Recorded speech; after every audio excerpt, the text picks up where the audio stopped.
Hey, Crawl Spacers, welcome to our Spider Solicits discussion. Let's introduce the panel. We've got Ryan. What's going on, Ryan? Well, not too much, Brad. Just like you as a school teacher, we've gotten to it, and then I'm ready to, be ready to go. And I made sure I brought my tissues for the special area here for today's episode. Those are for Liz Allen, who's becoming a symbiote. You're crying for that. Yeah. As you can see, I have the covers for symbionts just right here. Yeah. Tears for Symbiotes. That's a new band from an old band from the 80s, isn't it? I think it is. I think they were. There you go. They're very punk rock. And we have Spartacus himself. What's going on, Neil? It's me. Brad's lucky he got me because I literally just clocked out of work and drove home. You still have your shirt? Yes. On too. Cover the earth, baby. I need some new. Do you have any color suggestions with my office here, Neil? Since I got you on the area, I have this very light dark blue. What are you thinking as far as new choices? Well, I want to do it for the studio here, but we do like the more lighter colors. We did purple for the bathroom remodel. We're looking at a lighter one for the other bathroom, but for the office, we're kind of thinking getting away from the green and blue. So, so getting away from the green and blue. Have you tried natural linen? Oh, I'll write that down. Natural. All right. Welcome to the Sherman-Williams podcast. It's SW9101 or 9109. Tyler likes walls of black like symbiotes, right? What do you like, Tyler? Yeah, I mean, we got some symbiote stuff coming up, some new stuff. So, brother, you got a lot of it. Yep, got to be at least 10 books for you this month. My gosh, Tyler doesn't want any of them. That's the problem. Well, I was thinking of you, Tyler. See, I got my hearts right there of love, right there. Yep.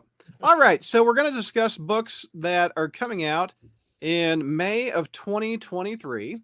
And let me get the window over here so you can look at it a little bit better. It takes me like an hour plus to put these on the crawl space.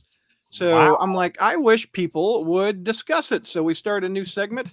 And if you click on the homepage, let's see. We've got it's right here, the second thing of the day. And of course, my site won't scroll. There we go. Panel of the day. Adam puts it up. He just put up it looks like a molten man. Mother of mercy, who are you? But anyway, you click on the Spider Solicits and you can go through it with us. Takes like 5 minutes for Adam. Yeah. Adam just gets it. All right, so we're going to discuss it, fellas. I'll read them and we discuss them. So, Amazing Spider-Man 25 by Zeb Wells, John Romita Jr. Here's the cover art. Looking good. I love that cover with the red blending with Spidey. I really like this cover. I really do. And this is obviously an homage to Amazing 121 but it doesn't say on the cover who's going to die. That implies someone is going to die, though. That's making a very that is big true. leap. If you had to bet who's dying on this cover, who is it? You got Paul Norman. dead? No, Norman's been dead. He'll get better. Norman's not. That guy's already dead, though, isn't he? It's Kareem. It's Kareem. It's Kareem. Who's Kareem? That's telling you how little he matters. He's one of Tombstone's goons. He's just been a background goon in like the first arc and now in the current arc. Well, he's dead. Never mind. That's easy. Or it could be Tombstone dies. I don't know. He's pretty. It's Kareem. There's no doubt it's Kareem. Anyway, my gosh, you got variants cover. Gwen Stacy, Mary Jane, black and white virgins. Variant covers. Disney hundreds. Disney 100 blacks and whites. Variant covered by Scotty Young. The past and the present collide in this oversized and monumental 25th issue. Actually, it's issue 900 and something. Your heart isn't ready for this one. Also, ASM 26, variant cover by Simon Bianchi and Pepe Larraz. I think you like that one, Neil. Yes, I love Pepe. Pepe! Very good. And Spider-Verse variant. Now fully in the present, the emissary has returned his powers is so far beyond Spider-Man's ability. The heroes may figure out a way to win, but the cost of victory will be immense that you may hope they don't. Well, I'm so glad that Ben Sisko from Deep Space Nine decided to lend a hand to Spider-Man. The emissary. Yeah. Okay, fellas, what do you guys think of this? Don't care. Yeah. Don't care. No, that's exactly where I am at. I'm buying the next Joe Kelly issue, and then I'm dropping the book. I can't do it anymore. I'm out. I'm not getting any joy out of it. I'm just wasting money on a book that I do not care about right now. So it's just like I'm dropping it. Well, Ryan, it's me and you, kid. What do you think? Okay, bye.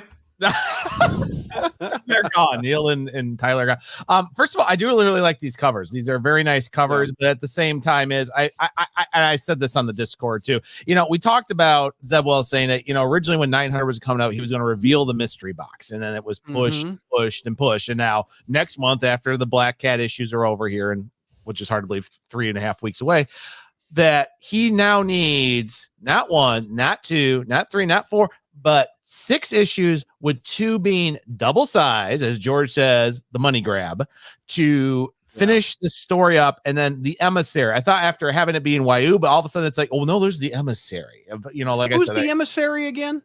Ben Sisko. Exactly, Ben Sisko from Star Trek. Well, Deep I Space. know, but have we met the don't know. emissary? Is he? No. is he I think it's the golden guy at the end of Beyond. the golden guy. Okay. Could be the that's mysterious about it. figure. Because the only other emissary was this got thrown out by Mike, but was actually a character used for the Phalanx from X-Men, who was known as the emissary. Another X-Men tie-in. The X-Bros Phalanx. stay winning. I remember that's like Warlock's people, right? Yeah. See, I can talk a little bit, Neil. But you don't want to, and that's the problem. I don't after We're not 30 gonna years. talk about it here. The original Borg. So Yeah, resistance is futile. Buy my book. Let's see. So Ryan, what would make you stop buying Amazing? Well, that's a good question, because we know I did stop with Dan Slott and a couple other people here too. My biggest thing is I'm kind of like here if what would do is if they really would kill Mary Jane, which it is the anniversary of Gwen Stacy, the night then Gwen Stacy died, but of course the other issues here. But I think it would be pretty much if this was all said and done, and basically we're just right back to 6 months ago. Now we're just back over here. Everybody likes Peter again. Nobody worries about anything. We're just going to start again with a new creative team. Here's a new number 1. I'll be like, okay, I'll try it again. But really, if they would kill her off, or they basically killed off a well support, it's kind of like how they backhanded and killed Flash off in Dan Slott's last issue, even though we knew, hey, he's probably going to come back with King in Black, which he did. But that really was what would throw me here. I do agree, like with what he Chi-Town with Pete would say, I'm really just tired of them just putting that together, throwing Mary Jane again. And then, of course, they can't keep consistency. Is Paul and Mary Jane married? Oh, no, there's the new man. Oh, wait, they're not the new man. Oh, wait, I can't do it responsibility. It's like, just stop. We admit it. You just don't like them together. We got it. It's just, it isn't. Well, then find a writer that's, not going to be a yes man, and give me a writer who will at least say, well, I'll write Peter Parker, even if I don't have to write Mary Jane. It's okay, just, but the problem is that your wants and editorial's wants are mutually exclusive, so you're never going to get what you want as long as editorial is in control. So I agree. I'm going to need a paint color for that one too, Neil. So you need to help me with the linen. So Gary in the Frozen says, Brad, what would it take to make you stop reading Amazing? For the crawl space to not make any more money. No, I did the site when I was in the hole. Good. I was there. Yeah. I'm going to be 48 next week. And I've been reading since I was age 3. I have picked up Spider-Man since 1978. Good for you. I don't know, man. I don't know. I survived Dan Slott. I have a T-shirt that says that. Do you actually have a T-shirt that says "I just survived"? Dan no, Slott? but it's at the printers. Can I have one? I'm just kidding. No. Shoot. I don't know, man. I think I'm in it for a long time, and George would blast me for this because he says, Brad, they're going to keep making crap because you still buy it, and yeah, they are. But you know what? When we go through this list tonight, I'm pruning, man. I'm really pruning. I've seen a lot of this stuff. Used to be I used to sign up for everything. For Spider-Man, if it's got Spider-Man on it, I would buy it. The most recent Spider-Man book that was written by the Black Eyed Peas guy, I was like, no, I'm good. I'm good. I can't do it. I can't do that one. That one. And who was it? I think all 3 of you liked that book, didn't you? Which I one? haven't read it. The Taboo Deadly Neighborhood. Deadly Neighborhood Spider-Man. It's okay. I mean, yeah, it's not bad. I didn't pretty. say It's but very it's pretty. not a bad book. It's mainly being carried by the art. I have no idea what's going on in it. Yeah, that's true. Well, that's a problem. Um, Well, I'm not but really paying attention, so that's not. I Really don't. the I don't book's know. Maybe problem. it's a distribution that would make me stop buying it. A price point would stop Mhm. buying it. If every book was $10 every month, yeah, I got. So, let's be a bit more reasonable and not assume like the nuclear option. Okay. If the book went up to $5.99 with the same page count, would you stop reading? Hmm. You know what? Before I would kill Amazing, I'd probably kill a side title like Ghost Rider or Doctor Strange, which I pick up, or Avengers. Yeah, but they killed it every 5 issues. There wouldn't be anything to learn from that. Yeah, I think the moment I stopped collecting comics is when I stopped picking up Amazing Spider-Man. Also, we got a super chat, so I see it. I'm getting into it, Neil. I know. got I'm it. just I making got it. sure because it's about to vanish off the screen. So No, Milo is in the house with the super chat. So Milo, the £5. thank you very or the much. Talking about €5. money, Neil. So thank you, Milo. I appreciate your support. Super. Gary in the Frozen is with me. He agrees. Zeb Wells versus Dan Slott. They're both different kinds of evil. They are. Yeah, I mean, I've liked some of both of their stuff in the past for other stories. Like I've talked about, I like the Anti-Venom story in Brand New Day, and then I feel ever since Superior, I dislike Dan Slott, and then with Zeb Wells, I loved his Carnage USA and Carnage Family Feud. His Hellions was really good, and there's been His Ant-Man run was really good recently. Yeah, and then but The Ant-Man was really good. I just feel like editorial's killing this run, and then Dark Web was the tipping point for me. It's just like I don't care about any of this, and so it's like I'm done. I'm going to shock myself and say Slott is better. But I'm shocked about it because the first 12 issues of Wells's stuff is awesome. I liked it. When he stopped at the Hobgoblin, it went to absolute crap. I could care less about the Mary Jane mystery, but that's the problem is that like you have to add in the context of that mystery, and it's consistently weighing down on the story with the in the snow. I hated back in the day. Isn't that the same one with Wayab, the Mayan god that's coming back? The one that's coming back. So I imagine I'll be over the moon with that one. Did he write Shed? Yes. Yes. You see, I mean there's a lot of Slott I like. I like his Mind Swap before Superior, the 700. I like his Human Torch and Spider-Man Mini. I'll be honest. I liked Big Time. I know that's an unpopular opinion among Spider fans. I'd agree. But Big Time actually started off on a really nice note. Even I think that general branding arc from 748 up until 700 was, I think, a consistently, aside from like a couple of arcs like the Alpha arc. Yeah. And I'm right there with you. But I enjoyed that particular stretch of Slott's run. But after Superior, it kind of just went downhill, never recovered. Corner 6 says I would burn Steel Amazing and do the podcast. Yeah, I'd have the phone. All right, Crawl Spaces, what do you think? Hold on, I'm not buying it. No, put it vertical, Douglas. We need the phone right up to the comic shop. Okay, so I mentioned that Wells and Slott are two different evils, and I want to elaborate on that. All right. Dan Slott is a cartoon character from the 12th dimension who thinks he's really clever, but his only good thing is doing Silver Age dialogue and ripping off of Ditko and Lee's Foundation. He's an idea man. Yes, if you put him in like Marvel, I unironically think if you put him in like Marvel Studios' concept group, he'd actually probably thrive there. Yeah. Zeb Wells, in their hand, is all edge, no point. Most of like the shocking things he does are just for the sake of being shocking rather than having like a thematic purpose or a point to say. So in that regard, like I think Wells is a technically better writer as far as contemporary writing styles go. Slott tends to lean a bit harder on the Marvel method, and that kind of hinders his approach to dialogue, as well as his reliance on only really working in the Silver Age. And we'll talk about this on Satellites, but the newest issue that came out in his run was, I think, probably one of his better issues since Superior. Yeah. All right. Those are the two amazing issues. Now we've got fluff. All right, let's go to the Don't you say that about Silk. Actually, I agree. Never mind. Here, Neil, I got it ready for you. There you go. If you loved Edge of the Spider-Verse, they're going back to the printer. There's more. Carla Pacheco, who came off of Spider-Woman, which was nice. Xander I'm Cannon. thinking of Carlos, and I remember. Oh yeah, he's Carla. dead. Yeah. Xander Cannon, never heard of that writer. Pere Perez, which Neil likes, and more. Howard the Duck variant cover. Spider-Rex returns and faces Venom-saurus.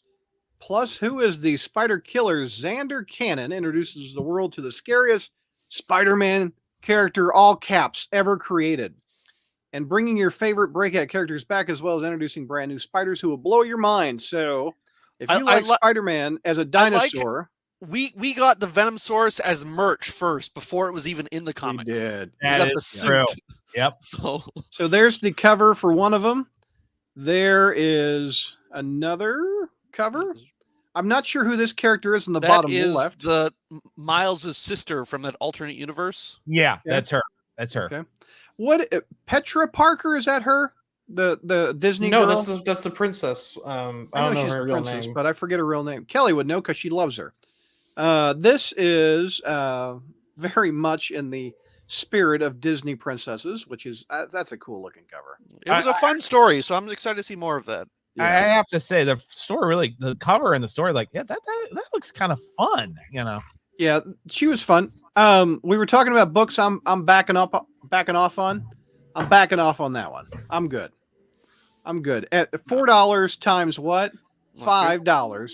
Look, that's $20 to read that series. I'm a chump. You put a dinosaur in a symbiote, I gotta buy it. I know. It's like we didn't have Venom. Who was he? Was Venom in the last time? No, it was the Green Goblin, Norman Pterosaur or something. He was a pterodactyl. Yeah. It was a pterodactyl, yeah. Yeah, he switched bodies with Peter because Peter was the pterodactyl, and then they switched. It's weird. Yeah. Got it. Well, I guess this kind of spoils the end of Spider-Verse, though.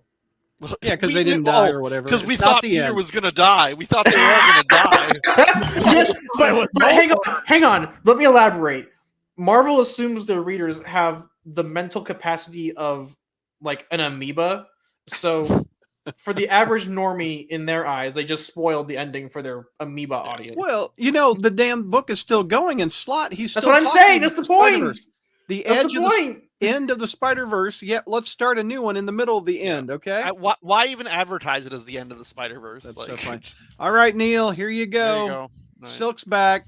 I didn't make him clickable, but yay! I can't wait for the Spider-Gwenification of Silk.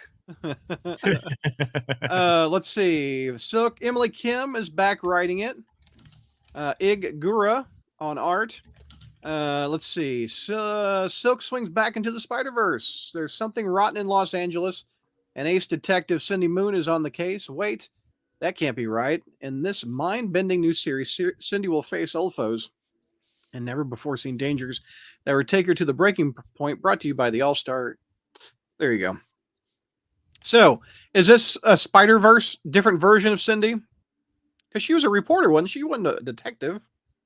No, if you look on the cover, Brad, it looks like there's a bunch of alternate versions of her. Yeah, that's what I noticed too. You have the pirate version, the zombie verse. Yeah. Neil, excited or not? Multiverse Silk, Neil. Yay! I feel Javi's pain. I remember when Javi was like, I'm out when Gwen just turned into a variant cover character. Yeah. That's how I feel right now. I'm gonna be honest. I'm not a big fan of the artist Iguara. Their art on Marvel Team Up, the Kamala Khan Marvel Team Up, and what's the Falcap book right now? Oh yeah, Sentinel Liberty or Symbol of Liberty, I forget. Symbol of Truth is the one with Falcap. Yeah, Sentinel of Liberty is great. Symbol of Truth is just not there for me. Right.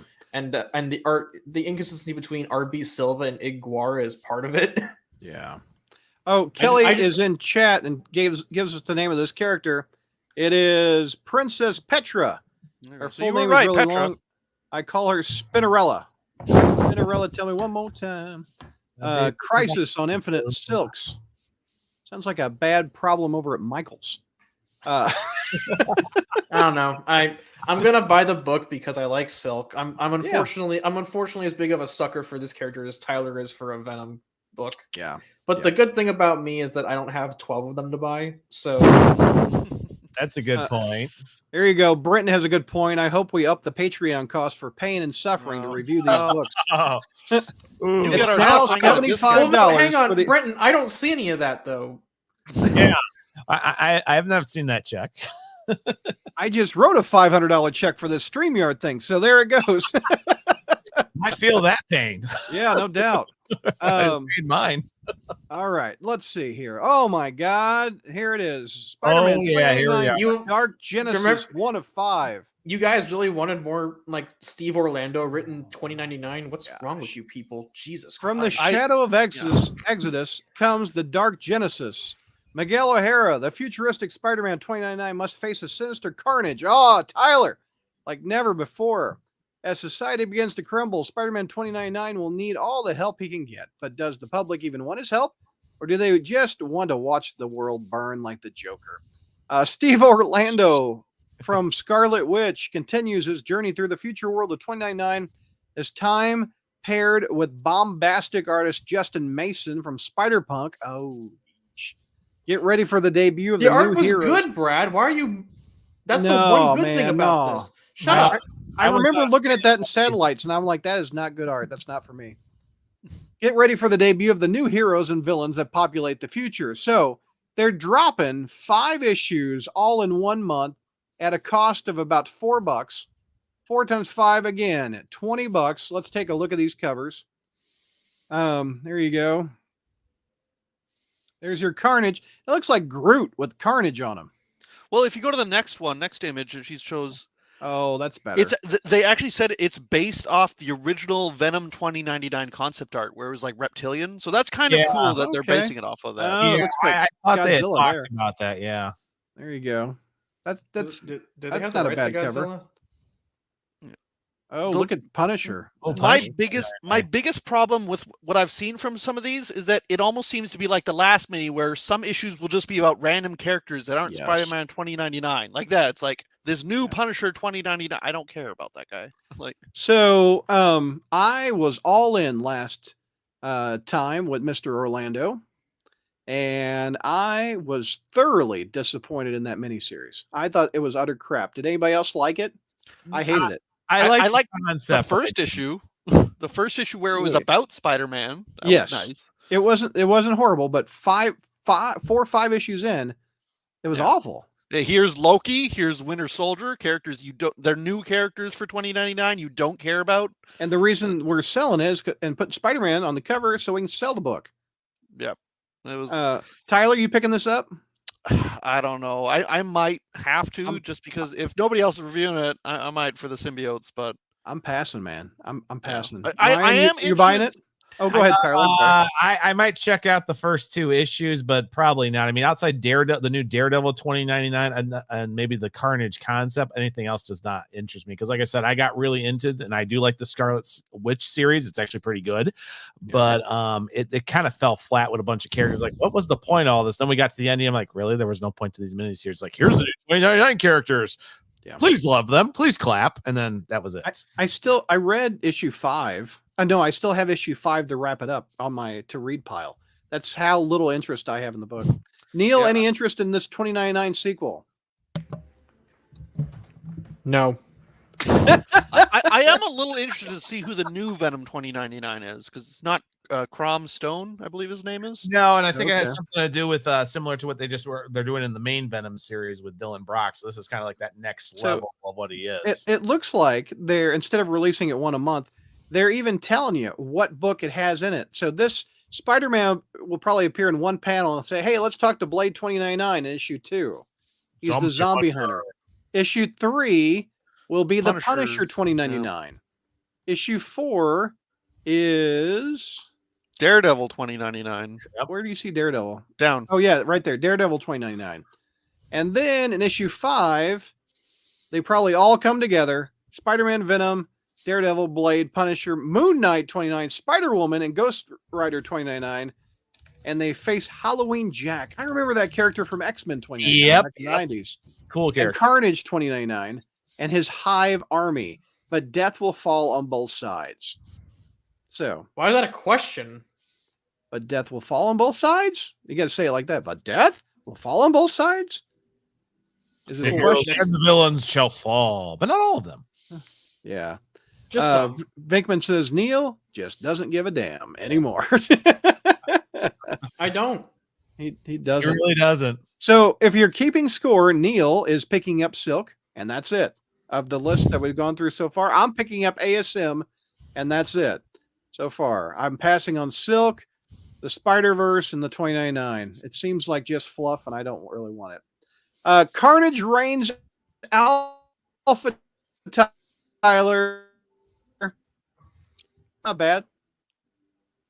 Not bad. Is Who he breaking up for anybody else? Yes. Okay. I am? Brad, okay, you're good now. Okay. You're just Here breaking. you go. So we can hear you. Carnage Reigns Alpha #1, written by Alex Pacanadel and Cody Ziegler, who does Miles. And Stegman cover. Cletus Cassidy is back and badder than ever with his soul trapped within the extreme biote armor created by Tony Stark during King Black. Cletus has the means to level an untold amount of chaos and carnage on New York City. He's done that before, Tyler. And the entire Marvel universe. But like any good Tony Stark invention, the extremists coursing through Cletus's symbiotic veins needs power, and that means Cletus is hungry. Good thing Brooklyn's very own Spider-Man is there and to stand in his way if he survives their first encounter, that is. Tyler, thoughts? No, I'm excited to see Cletus back, and they're finally actually doing something with him. I'm very curious how this is going to tie into the main Carnage series. And so, like, are we going to deal with these two different Carnages meeting? So, right. Hey, look who's here. We got Chi-Town. What's up, Chi-Town? Hey, guys. Oh, Chi-Town's picking this up. Chi-Town, you picking up Carnage Alpha, Carnage Reigns Alpha? No, I'm afraid not. No. Hey, your mic sounds really hollow, or what kind of mic are you using? I'm using my AirPods. Does it sound too hollow for you? A little bit. Do you have anything better? I'll see what I can do. Okay. All right. Let's see here. We're moving on. Anybody picking this up? I'll pick up at least the Alpha. I don't know if I'm buying the Miles series, but I'll pick up the Carnage stuff. Yeah. Ryan, any interest in this one? Yeah, I'm actually going to pick up. I'm actually interested in this, especially because they really haven't done it after what happened both in King and Black with the extremist armor there with Tony Stark, and also some of the stuff that happened in Absolute Carnage with Miles. It definitely should be very interesting how this. So it's definitely got my interest. Yep. Okay. And let's check in. Neil, you picking that book up? No. Okay. All right. Oh, whoops. Sorry. I didn't mean to go full screen on. So, if you're checking in, Neil's buying one book in May. Let's see if we can get him up to 2. We've got, let's see here. Well, what did I do? Did I mess this up? Hold. No, hang on, Add Brad. to stream. There it goes. Brad, give me power. I can fix it. I've got it. Miles Morales, #6, Cody Ziegler, Federico Vicente, Carnage Reigns Part 2. No matter what Miles Morales throws at Cletus Cassidy, he still sells books. I mean, the extreme Mobite powered monstrosity just keeps going like the Energizer Bunny. And Cletus is only getting stronger. But how? Spider-Man needs help, a distraction, a second to breathe, maybe an alpha book, or maybe a second book, a beta book. Anything or anyone to give him a chance, any chance at slowing Cletus down, but Miles can't rest. Help isn't coming. He's the only thing standing between New York City and maximum carnage. Part 2. And if the heroes aren't answering Miles's calls, who's left on Spidey's speed dial? Where's the Fantastic Four? Where's the Avengers? Where's Peter Parker? They're all off planet. What did Peter do? Now that's a pretty good looking cover, I'll admit. That is actually a good cover. That's a pretty good looking one. I like that one. That's not a bad looking cover either. The only one who's excited about this is Tyler. Oh, all right, Tyler. I'm not even buying the Miles book, so I don't know if I'll buy the Miles issues of this. I might buy the Tyler, it has symbiotes in it. Yeah, that doesn't mean it's automatically good. You know what? I'm not buying Red Goblin. That's got symbiotes in it. Yeah. I buy Miles Morales normally. I'm up to 3 books this month. I'm up to 3. I'll buy Miles Morales. I'm doing it on satellites, so I guess I'll do it. Oh, Neil's up to 2 books. Yeah. All right. Ryan, you picking up Miles? I pick up Miles, so yeah, I'll be reading this. Yeah. I hear you. Peter, I'm guessing that's a no. No. I thought so. Yeah. All right. Carnage number 13. This is part 3. Alex Packendall. Is it the normal writer? No, Ram no. V is the normal writer. Mhm. Packendall's done a few issues, I think. Yeah.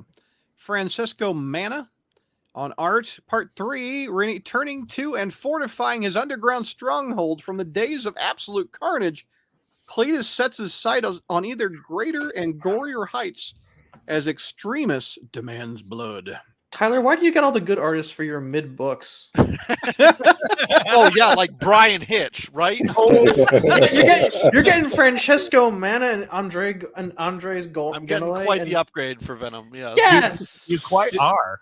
Dude, that's You're a getting- good looking you're cover getting though, Ca- man. You're getting Yeah, Cafu. No, Don't the you Carnage whine to cover's me. been good. Don't even. Why is he getting cat food? What did you say? He's getting Cafu, The the new artist Venom for artist. Venom. What does that mean? He's He an is Iron that Man one. artist. Yeah, the guy who What? did Iron Man. The guy who did Cantwell's Iron Man run. Yeah. All right. You just finished, yeah. Yeah, All right. So I pick up Carnage. I'll pick that book up. Anybody Yep. else normally buy Carnage? obviously I'm picking that up. Yeah. Like this, because it ties into the other book, I might buy the Miles book because it feels weird not owning the part 2 of the story. Yeah. So I might as well get the Miles book. We'll see. but- Milo says that symbiotes is like Stegron for Tyler and George. Yep. Yes. All right. We're moving on to Edge of the Venomverse. Extreme Venomverse. What is going on with all the symbiotes? Summer Symbiotes. symbiotes, baby. I mean, Extreme Venomverse, 5 issues. Are we release them all at once? Look, No. I'm down 2. for this. All right. All right, he's down. Let's read the script here. Face front, Venom Maniacs, to celebrate the 35th anniversary of the creation of Venom. The Summer of Symbiotes is underway. It all fuck. starts with Extreme Venomverse, a landmark series. Landmark, they're calling it now. That's going to take mighty Marveldom to corners of the hive, never seen before in 3 Titanic tales. First, comic superstore Ryan North, fresh off of Fantastic Four, and Paulo Siqueira. Is that he the artist on Fantastic Four? No. Okay. All right. Puts a fresh and exciting spin on a story you may be familiar with, starring Eddie Brock as Spider-Man. See, I did the question mark as Spider-Man. Then, your new favorite comic writer, Mirka Andolfo. I was just saying, he's my new favorite comic artist. Well, that's a she. So Well, yeah. yeah. I've never heard this person. How are they my new favorite? Shows you a side of the whole Brock family you never, all caps, thought you'd see. And finally, wait, there's more. One of the best writer artists in the comics today is Leonardo DiCaprio. Leonardo Romero. Leonardo Romero Don't look up. reimagines Venom as a samurai. But whether all of your new favorite symbiotes will survive this summertime saga remains to be seen. Tyler, talk to me. Are you geeking out? Yeah, because here's the Okay. thing with the first Venomverse, I wasn't a huge fan because it was just basically Venomized heroes, like from for variant covers. Oh, like that's here's good Rocket looking. Raccoon Venom, here's Captain Marvel Venom, here's Ghost Rider Venom. But this is different Eddie Brocks and like things that have history with the character. Like Okay. in the second issue, I mean, you'll go down to the solicit. Here, It's like like what happens when Black Cat goes to into the Fantastic Four building and gets the symbiote from that, and so it seems so to be- it's points that diverge off of Venom's yeah, storylines. well, except for like Venom Samurai, that's kind of just a fun thing, but it definitely seems more focused on the actual symbiote characters and related to them. So I Here- am definitely looking for like Let's Eddie read- Brock is Spider-Man. That's something we've never seen before. I'm Here's down the for script that. for No number wanted 2. to. The Summer of Symbiotes continues to weave its tendrils through the Marvel multiverses. Even more never before seen Venoms bare their fangs for the very first time. Venom scribe Al Ewing and artist Vincero Cariatu unite to tell a perfect tale about your favorite cat burglar and a certain heist she may have pulled on Marvel's first family. Oh, she's robbing the Fantastic Four. And revisit Marvel 1602. Remember that Neil Gaiman book? Yeah. As they introduced the creepiest Venom ever. And David Papoys and Ken Lachey introduce you to what we're calling the LMV Life Model Venom Cyborg Spider-Man. Eat your heart out. I'm passing. I'm good. I'm here for it. Like I You're here said, for it? I love 1602 Venom. Chapman wrote Scream, so I'm down for that. And then Al Ewing usually writes good stuff. His Venom hasn't been great, but like I said, Felicia Venom, I'm here for it. And and then David Pepose is doing Savage Avengers, so I'm excited to see what he does with the LMV Venom. Are you picking it up, Neil? No. Ryan, are you picking it up? No. Chi-Town, we already know. Okay. Yeah, we already know. That's a big no for me. Tyler, you're going to have to do that one on satellites because I'm okay out, with man. that. Red Goblin 4. Unfortunately, I've picked these up. But I'm with you there, Brad. I feel it. I'm a sucker for the Osborn family. That's what my problem is. I want to see what happens to Normie. Alex Pacanandel, Juan, or Jan Bazaludua. Norman Osborn and his grandson reach a tacit agreement, but as good-natured as Norman may be for now, when he has an agreement, anyone has made him. But well, Norman maybe now. When has an agreement, anyone in all caps has made with him turned out well? That is a hard sentence to read. Anybody game for this one? No. It's got the Gold Goblin. It's I don't Grandpa care. versus grandson. Here we go. I don't care. Show the picture, Brad. Oh, sorry. Oh, the picture. There you go. Grandpa versus grandson. I'm surprised Gold Goblin's lasting this long. I'll be honest. I'm fine with it because of how good his solo has been. Yeah. I agree. But I'm just finding it very hard to care about Red Goblin when, like I said, there's another teen symbiote character. I want to see where's Toxin. I'd rather see him. Yeah. MJWP says, depending on how ASM 26 ends, if Mary Jane and Peter don't get back together, I'm almost certain going to drop ASM. Chi-Town's with you. I am with you on that one. That is just the worst case scenario. But if that happens, then Painbot, I'm sorry. I'm done doing reviews. It's all on you. It's all on Dark Mark. No, Chi-Town, and I will take one for the team. No, it's just no, and Marvel is lying. Marvel is lying to their fans. They just are. Or I'm not even going to blame this much on Wells because it's all editorial that's doing this to us. Yeah. It's all editorial. Matt Bird has a suggestion for Chi-Town. How about a Mary Jane verse? I think we already did that with the covers. And with editorial, editorial just doesn't like the character. They'll do a bunch of Gwens because C.B. Cebulski is a big Gwen fan. Yeah. Mm-hmm. All right, time for the Dan Slott book. We're 8 months in, going for the end of the Spider-Verse. Is the end near? I bet you it ends on issue 12, if I had to guess. He wants a big fat trade paperback, doesn't he? Yes, he does. Dan Slott writing, Mark Bagley on art. Can't argue with the art. We have a variant cover by Rob Liefeld recreating Mike Zeck's Secret Wars 8. The end of the Spider-Verse continues. Spider-Man has changed. His powers are supercharged, enabling him to be the best Spider-Man he can be. But can his all-too-human body take it? A classic Spider-Man villain is back and doesn't care. Spidey has his hands full. That looks like Electro is what I'm guessing. I don't care. Don't care. Yeah. I'm buying it. Nope. I'm there. Really, Chi-Town? No. Nope. Tyler. I might. I said I was in for the Spider-Verse thing, despite disliking Slott, so I might as well ride it out. And Ryan, I think you're game for that one. Yeah, I am, and I've been reading it. Believe it or not, this last issue was not that bad, actually. The new alternate we got. Here's the Rob Liefeld variant with X-Force in the background, replacing the. To Marvel his credit, hero. he drew feet. So there are feet here. They yes, are there. If you need feet, they are there. All right. Oh, we need more Venom. Venom, Lethal Protector Lethal Protector number 2. And Tyler, as we said, this is technically 3. Venom, Lethal Protector 3, right? Not 2. Yeah. if you count the 90s. Number 3 of 5, David Michelini. Hey, he's back.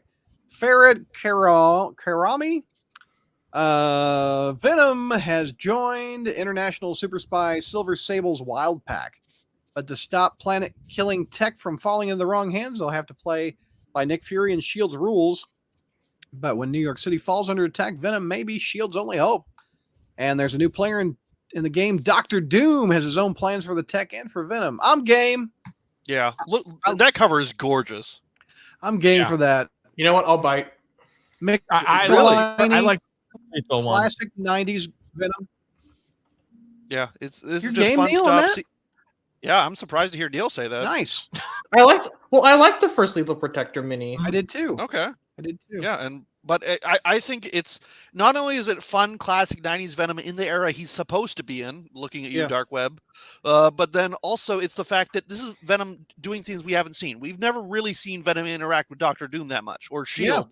So like I'm down for it. Even the Love Pack is different. Yeah. They've had Venom as a secret agent, but they were even saying, why weren't you ever a mercenary? It's like, well, I never got an offer. It's like, well, there you go. Yeah. Vinkman asks if Spider-Verse going to 12. I'm assuming. I think either 10 or 12 issues. Yeah. Enough to get a fat trade is what I'm guessing. It's definitely going for the trade, and after that, I don't know if Bagley is going to be doing anything after the story arc's over. I think he's already moving on to a new project. Milo says that he's the target audience for Amazing Spider-Man at age 19, and he's dropped the book. So, man. Anyway, that one went around. A lot of people are picking that one up, except Chi-Town. Chi-Town will sit out for that one. I don't know anybody buying this one. Shadow clones. What the actual hell? I have my brother saw this picture, and I will share that story after you done discuss. Okay, it's very interesting how he said it. What the heck, man? Emily Kim.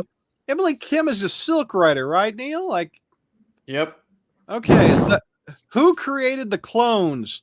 Things are not looking good for Spider-Gwen. Yeah, I could say so. Surrounded by 3 more clones who are ready for one less Gwen to be in this world. Ghost Spider is beaten and alone. Unfortunately, that is not all she has to be worried about.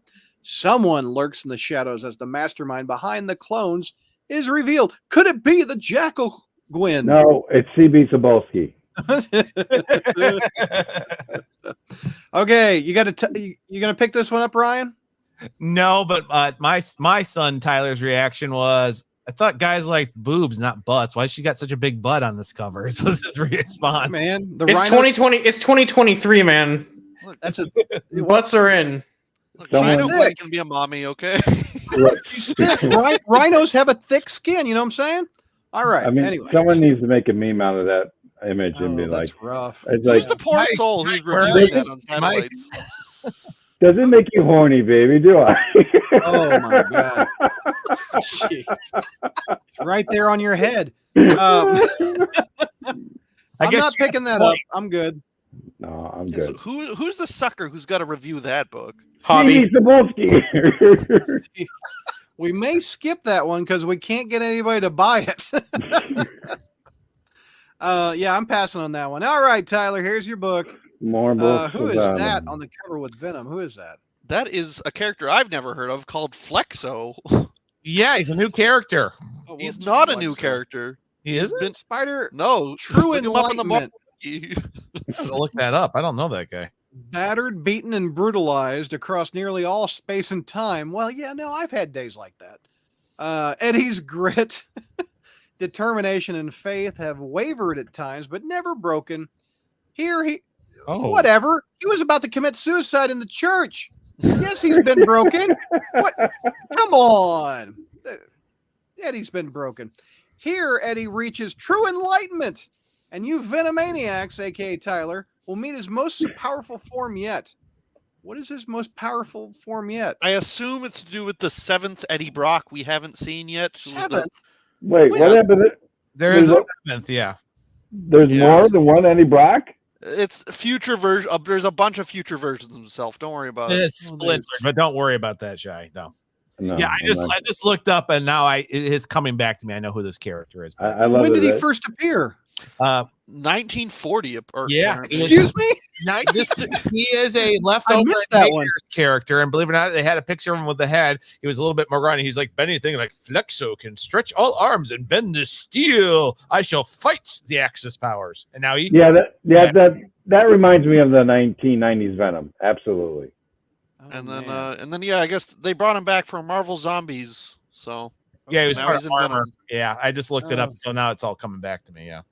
It's all coming back. It's like it's Celine Dion. Milo says that looks like Gloria from Madagascar. I'm assuming they were talking about the rhino. Rhinos like big butts. They cannot lie. Listen, Rhino Gwen has more cake than a bakery, and that's what they're talking about. This just in. Rumor has it George will not be buying it. Wow, you don't say. Boy, you don't say. Water is wet. You know? MJWP says, Dad, I'm hoping that the colorist said about Wells' run holds true, although I'm not optimistic. What did the colorist say? What are we talking about? Basically, gave anyone who likes the marriage a can of hopium and said, "Hey, it'll get better, I promise." Opium. No. I like No, that. here's what that person said. They said, I can't guarantee that you're going to like this run, which we don't. We don't like the run. He said this way back in April last year. Right? Okay. But I can guarantee you that we're giving it our best. We don't like the run. It's not the best. I'm sorry. Here's a question. What is there a debate to that argument? You know, we were trying about 45% on this run. We're giving it now 100. Like, what's the argument to that? Well, I would hope you do your best on the run. Well, you know, there's trying your best, and then there's working for the paycheck. Yeah, and that's what I believe Wells is doing right now. So, just to reiterate, Grandpa Osborn has goblin powers. We've got grandson has Osborn goblin powers. No, he has a symbiote. Yeah, well, he's got a symbiote. Symbiote We've also got Harry Osborn had goblin powers and was a hero. So now the daughter-in-law, the daughter-in-law Liz Allen, evidently will get a symbiote of her own because everybody gets one, and it's kind of like a stimulus check. The government sends these out. And give me the simmy. I want one. I never got one. Did you get your symbiote check? I do what? 1 sec. I gotta take a call. Anyway, Cult of Carnage Misery. Death and Destruction Return Home. It's always been there, kid. Liz Allen is the mama of Normie Osborn, who she is blissfully unaware as the all-new and all-deadly Red Goblin. Yeah, like she's not going to know. But what Liz does know is that the Red Goblin has been active and has been very close to her home. And after her late husband, her father, Norman Osborn's, maybe you heard of him, gets pulled into the chaos and violence swirling around Normie, Liz, she just doesn't have a choice. But she has to use the resources at her disposal as the head of Alchemax to take matters in her own hands and become something the Marvel Universe has never seen before. She is Misery. I'm in Misery. She is Misery. Why is Liz Allen a redhead? That's probably an MJ variant cover. That's who she is. No, it's a variant. Okay, so Liz Allen, who we've seen since Amazing Fantasy 15, right? Yep. Since Amazing Fantasy 15, the first appearance, they took 61 years, but they gave the girl powers. Are we buying this? I'm absolutely buying this. I am I'm very intrigued because Liz Allen has sort of been in the symbiote, I want to say, satellites for a while now. Like, so ever since I think Mike Costa's Venom, she's been involved with the symbiotes. And, obviously she's got the history with, Normie and Norman. So I think it does make sense to involve her in symbiote stuff. And so I'm intrigued to see where this goes, even though I don't know if we necessarily need new symbiote characters because the ones that we have already they are not using. Plenty that work. Yeah, and ones that I want to see, but at the same time, I am intrigued to see what they do with Liz as a new symbiote character. I hate to say it, but I am too, Tyler. I said earlier I'm a sucker for Osborn family and drama with Osborn family, and but every supporting cast of Spider-Man doesn't need powers. No. My God, they gave Mary Jane some in this Black Mhm. Cat deal. They gave Normie the grandson some. They gave Flash Thompson a symbiote. They gave Liz a symbiote. Betty Brant, is she going to get one next? Is her It's baby like going to have one? We got Stanley. Come on, Stanley. Is It's Stanley like going to have power? Oprah. You get a power. You get a power. You get a power. You get a power. There's a meme that says that actually. Yeah, you get a Oprah- symbiote. You get a symbiote. Oprah needs to stop giving out symbiotes on her show. I mean, my God. Okay. Let's go to the next one. We've got Moon Knight. Sold for me. Jed McKay's doing a great job. Love me some Jed McKay. Probably one of my top 2 Marvel writers at the moment at Marvel. Yeah. Why did I put this up there? Venom, as if Venom isn't all over this damn place. He's in there again on Moon Knight 23. The Midnight Mission. The Midnight Mission is open to all travelers by night who need aid, even if they're host to the super symbiote Venom. When Dylan Brock asks Moon Knight for help, the two must stalk the nighttime streets together in search of justice. There you go. Tyler? Yeah, I mean, I'm game? absolutely picking this up. I mean, Yeah. the Moon. I mean, even if if Venom wasn't in this, I'd be picking this up. This Jed McKay's Moon Knight is fantastic, I agree. and Yeah. I'm curious what he's going to do with Venom involving Moon Knight. Look We at haven't that had cover. That's beautiful. yeah we haven't had a lot of Moon Knight Venom crossovers. So, and one interesting thing is that in the preview book, you know, like the big free previews book that has all the solicits, the art for the main cover that with like Venom and him jumping beside each other, the art for the main cover has him as Codex instead of Venom. So I don't know what's going on there, why it's different in the free previews, but was it changed, or is he just gonna be classic Dylan Venom with chains or Codex? I don't know. I mean, you get 2 good covers. That's not a bad one if you want to stick strictly to Spider-Man stuff. I don't know. That one's so pretty. I love that cover right there. I could do less. I could do it, give or take on the Spider-Verse thing. That just looks dumb. But anybody else reading Moon Knight? I'm I am. picking up the trades right now, so I definitely will be looking forward to this. It's been a good series. Yeah.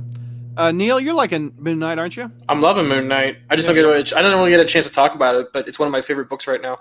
Yeah, remember Jed when the McKay's first a big issue part came- of it, I think. Remember when people liked Moon Knight? I do. You know, I remember too. the first issue of Moon Knight came out, and then Vermin was in it, and we liked it so much. Like, Vermin's in it. Let's talk about it on Satellite. we had to we're like, Brad, can we please talk about Moon Knight?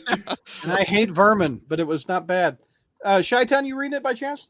No, but I am very curious about it because Mark has said that it's really good. Yeah, it's good. Highly All right, the recommend. book I'm loving, Joe Fixit Hulk by Peter David. It's been a fun read. It's got just as much Spider-Man in it as it does Hulk. It's got Hulk and Spider-Man and the Kingpin. Kingpin trying to take over Vegas. I love it. Listen, The okay, smashing I finale. enjoy it, but I don't go out of my way to read it. You know what I mean? I do. It's one of the Okay. top books I read every month. But I'm older and I'm a Peter David fanboy. So the smashing finale featuring an amazing, spectacular, might even say incredible team up between Joe Fixit and Spider-Man as they attempt to push Kingpin and an impressive number of some of Spidey's toughest foes out of Las Vegas once and for all. The cover art is lacking in my opinion, but story's great. Loving it. Anybody else picking this up? Oh, I've been picking up. I think Picking it's it a up? great series. It's really good. I enjoy it. Yep. Tyler, you've been picking it up? I'm not picking it up, but you know, I just because I haven't liked his previous minis, but I have heard good things about this one. And Neil, you are picking it up. You said, Yeah, I'm and- picking it up. Like I said, I'm enjoying it. It's just not like something like it's not the first book I go to on my pull list. yeah. Shy-Town, you picking it up? No, And did you read Peter David's Hulk back in the day? I did not. Oh, you didn't. Okay. Milo, it says it's not all about the cover. It's the story. Okay. Yeah, you got me. Let's see. And those are the comics. Let's show you what trades are coming out in May 2023. Going back to press on, or maybe has this ever been an omnibus volume 3 of this? This is going back to press? No, I don't think so. I don't think so either. Ultimate Don't know. Spider-Man Omnibus Volume 3. You've got reprints. I love how it's like Bagley's work and not Bendis is just like, oh, he's there, I guess. Mhm. by Eminem and Mark Brooks. Yeah.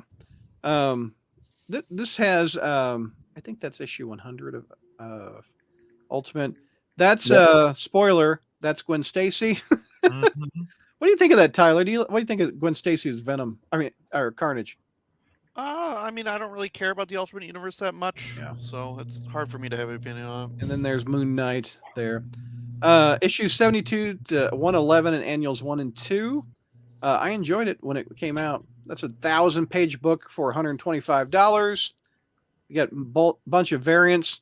If you missed any of Nick Spencer's run, you've got the second volume omnibus, which reprints ASM, the 2018 volume, issue 44 to 73, the 50 to 54, Sins Rising Prelude, ASM, Sins of Osborn, Giant Size Spider-Man, King's Ransom, Giant Size Spider-Man, Chameleon Conspiracy, and the Sinister War 1 to 5.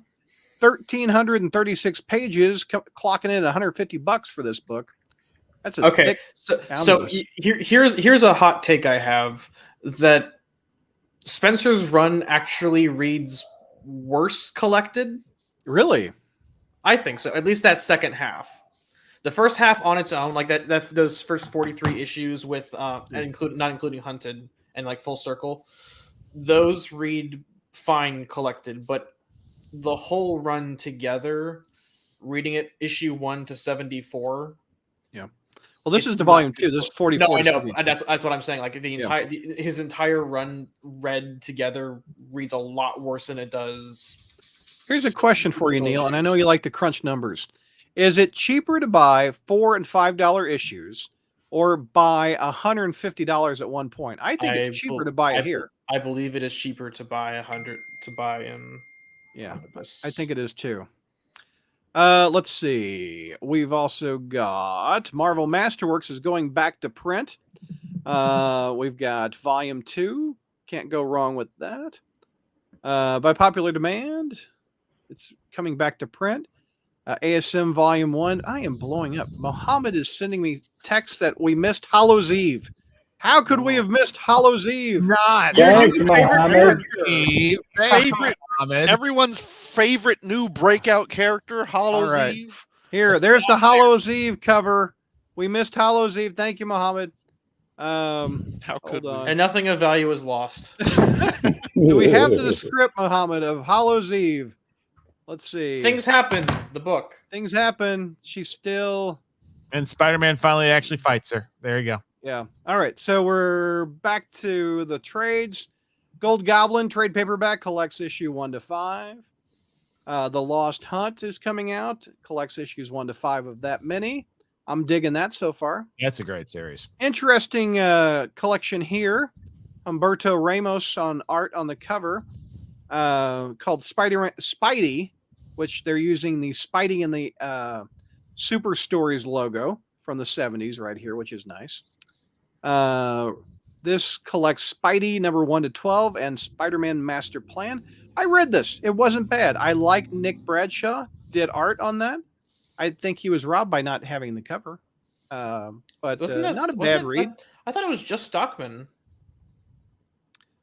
I thought it was Nick Bradshaw. It was Bradshaw. It was Bradshaw. Stockman did the Master Plan, I think. Yeah. But it was a nice little fun little series. I didn't mind it. $35 for 312 pages for that one, if you want to get it. Robbie Thompson. What did Robbie Thompson write? He did Venom Space Knight. Yeah, He did the first volume of Silk. Yeah. He's a decent writer. Yeah. Not bad. I wouldn't say he's one of Marvel's like premieres, but he's definitely one of their kind of workhorse writers. Yeah. Friend of the show, Ron Friends and Tom DeFalco right here. If you have not read these, some of the best Spider-Man stories of all time are inside of this. Oh, look at that cover, beating the shit out of Firelord. When I read this as a kid, yeah. I read this front to back at least 3 times in a row as a kid. ASM 269 and 270, Spider-Man versus Firelord. God, I love that story. As a classic. This is part of the, what do they call these? The Epic Collections. This is volume 15 of the Spider-Man Amazing Spider-Man Epic Collection. It collects ASM 259. Chi-Town knows this is Mary Jane's origin story in 259. Yep. Up to 272. Even Chi-Town's like checked out, like, I don't care. You've got the Amazing Spider-Man Annual 18 and 19. 18, I think, is that Marla Madison, J. Jonah Jameson wedding with the Scorpion crashing it, which is penciled by Mr. Friends. 19 has Mary Jane opening her shirt. Well, that sounds bad. She's revealing a Spider-Man costume underneath it. Either one Happy works. Friday, everyone. Listen, Brad, either one works. I may have just sold a lot of copies. I don't want to missell it. Mary Jane puts on a Spider-Man shirt. Trust me, you'll love it when you read it. And Web of Spider-Man #1, which is a classic, where he takes the symbiote up into the clock tower and rings his bell. You know what I'm saying? And it's the crawl space after dark. Everybody. Yeah. Anyway, if you've never read these stories, I highly recommend, gang. Right? Some of the best stories all time here. Okay, don't agree with all me at once. Okay. We're just now, shocked if that you you guys- made all these one-liners. And if you don't agree with that one, now this has some of the best Spider-Man stories of all time. Also, the Marvel Masterworks Amazing Spider-Man Volume 4, the Master Planner graphic novel. I like that cover, but you can't top Ditko, man. No. You can't top No. Ditko. Ditko's where it's that at, one. right there. This collects Amazing Spider-Man number 29 to 38, takes you up to the end of Ditko. Again, some classic stories in there. You got the introduction of Scorpion. You've got the Master Planner. You've got him lifting up the heavy stuff. You've got Doc Ock. Just beautiful, beautiful looking stuff. Good stuff. Oh, yeah, and Gwen Stacy's first appearance in 31 is in that one, too. I think it's Yay. 31. JB is happy. Yep. All right. Hey, let's talk about Ghost Spider. This is back when Ghost Spider wasn't bad. Jason Latour and Robbie Rodriguez. I don't care. I don't want to talk about Ghost Spider. This looks like it's a cheap little paperback book that has about 3 stories in it. It's, I have a it's, friend it's who one of those buys one. that. It's one of those ones that goes in like the Scholastic Book Fair things. Right, yeah.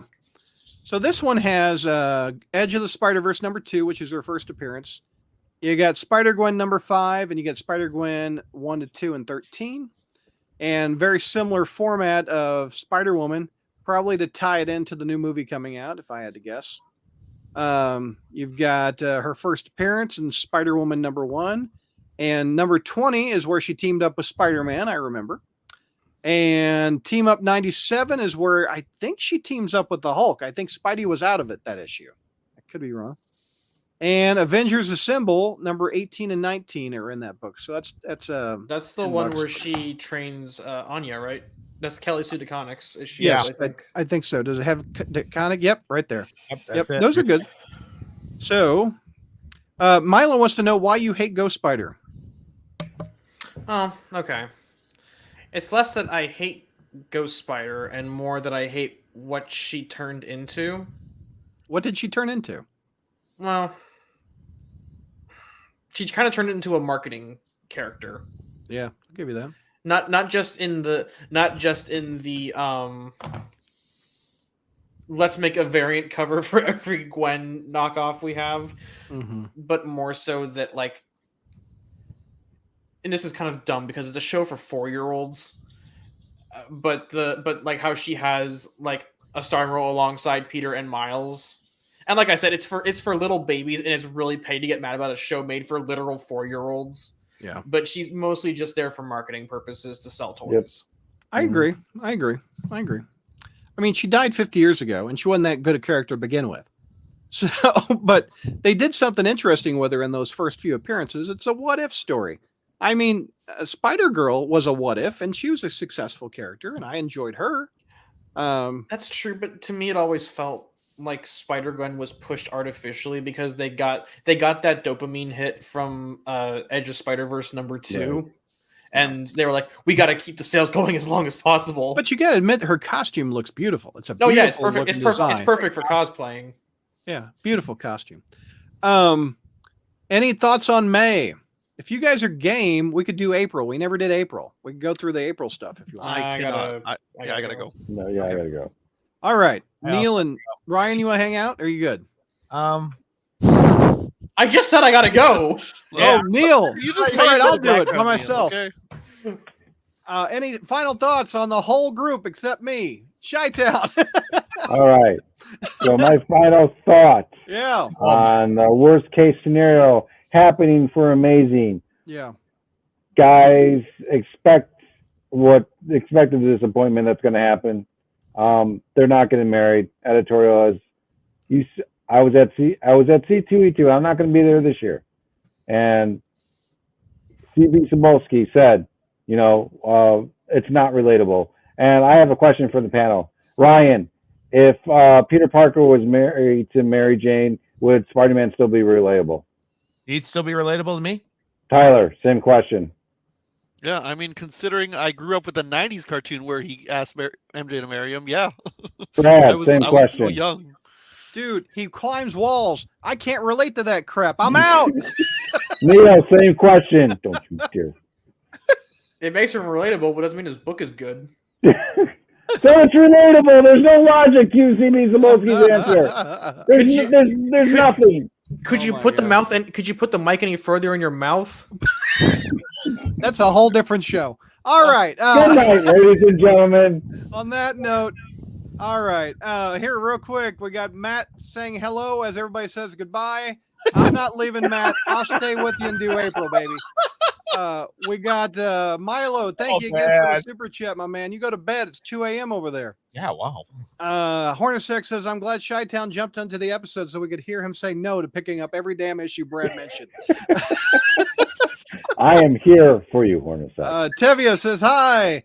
Good to be back again. All right. We've also got, oh, man, I missed it. You did not. I've still got April, Tevia. I'm going to be by my damn self. Brad's one-man show, the April Solicitations. April Solicits. I will be back in just a second. I will say goodbye to Chi-Town one at a time. Peace out, Chi-Town. Goodbye. And peace out, Ryan. Good night, everybody. Oh, whoops. I got rid of Tyler. Hold on. Goodbye, Ryan. Wait a minute. No, I didn't mean to say goodbye to her. Goodbye, Tyler. Okay, goodbye. Finally. Peace out. All right. Goodbye, Neil. Damn it. Why do I know? Okay. Goodbye, Ryan. Well, you get the right. Okay, we got the right person this time. Neil. Goodbye. Bye. Good luck. And you accidentally remove yourself from the call. That's a good line. I liked it. See you, Neil. Peace out, buddy. All right. What's going on? Typical Brad. It's just me and you, Vinkman. Just me and you, Milo. Just me and you, SoFlo. You guys want to go through April? We'll do it together. Start bringing the chat hot and heavy because I'm by myself over here. So let's do April Solicits. I did not get around to doing this last month. So let's take a look what's coming out on April Solicits. Again, if you want to check it out, it's on the front page of the crawl space. Here's a little hack. We'll go through how you read this stuff. So you see Spidey Solicits for May. Yeah, click on it. And this little image right up here, it says Spidey Solicits. You click on that.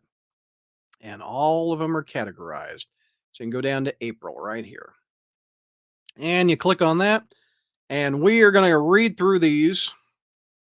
And I'll read through them. You discuss if you're picking it up or not. Yay or nay. Tell me why. Amazing Spider-Man number 23, Zeb Wells, John Romita Jr.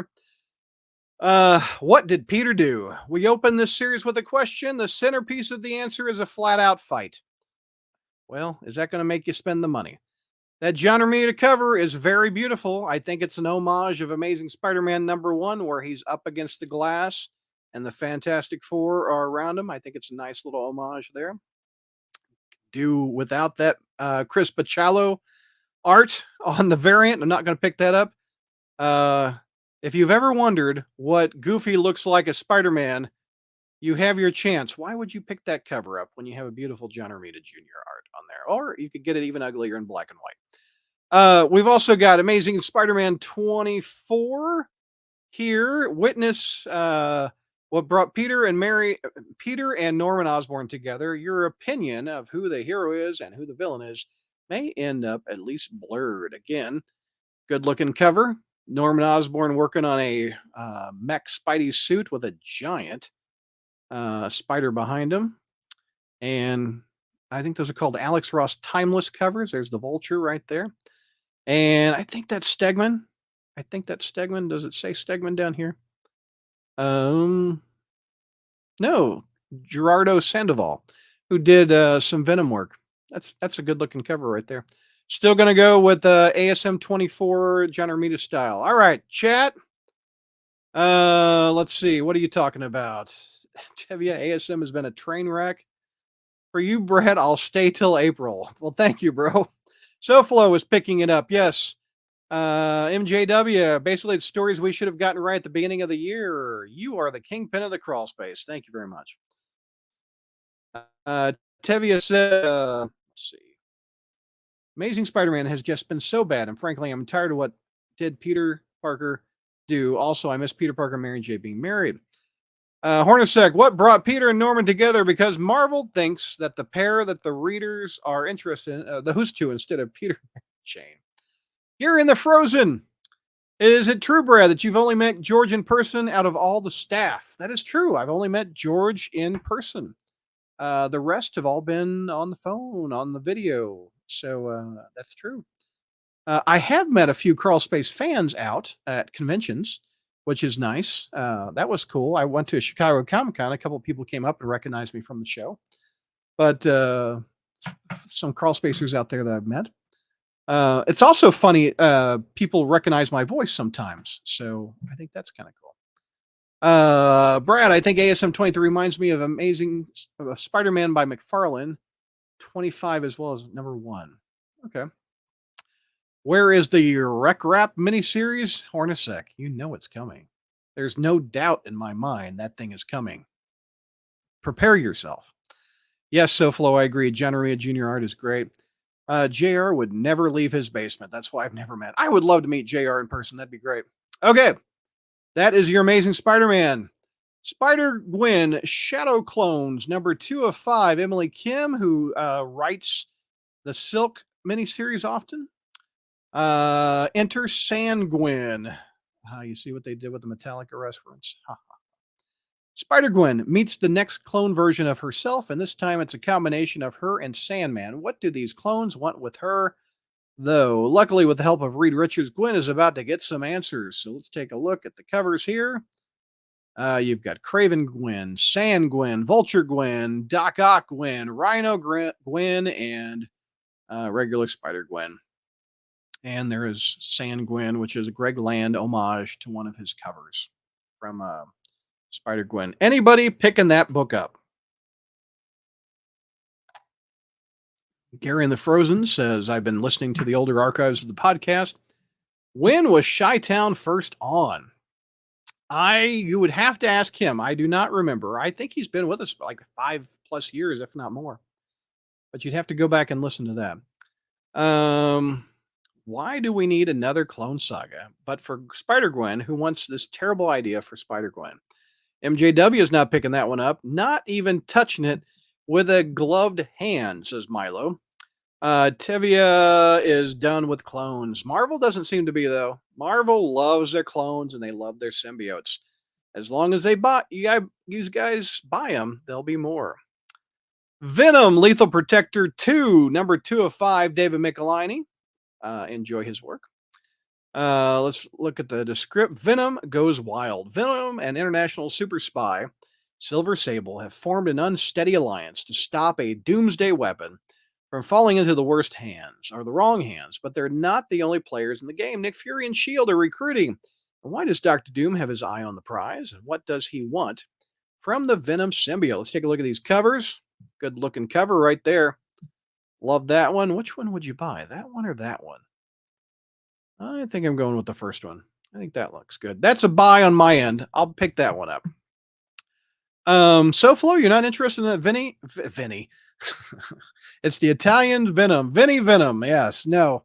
Venom, Lethal Protector, technically 3, volume 3. But Let's see. We got Matt. I would love to meet you someday.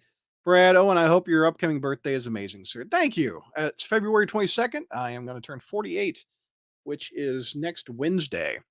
So, yeah.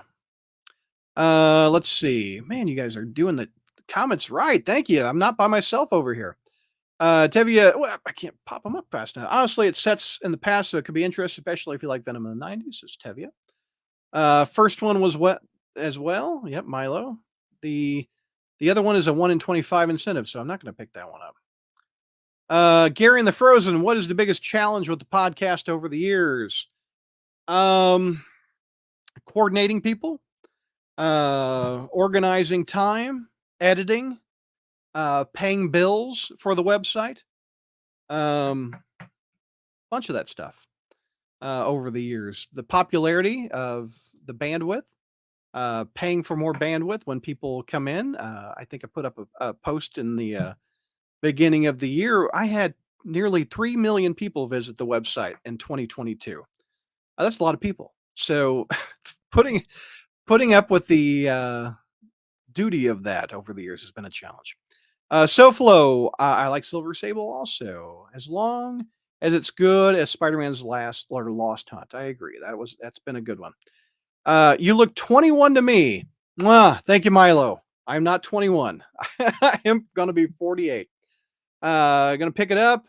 Happy early birthday, Brad. Thank you, Gary and the Frozen. Thank you, Tevia. What do you look for in a panelist? A pulse? No, I'm just kidding. Well, a pulse is a good trait. Someone that can talk, someone that doesn't mind talking in front of the camera, voicing their opinions clearly and coherently, someone that's dependable. A little diversity I'd like. I'd like more than just a bunch of white guys sitting around talking. So I've tried to mix it up and get some female voices into the show.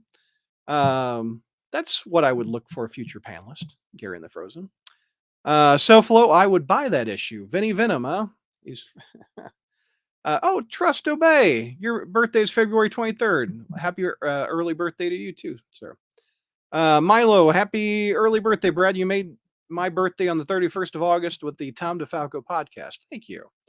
And thank you, Milo. So yeah, that was a fun podcast, and hard to believe it was last summer. We've got Hallows Eve.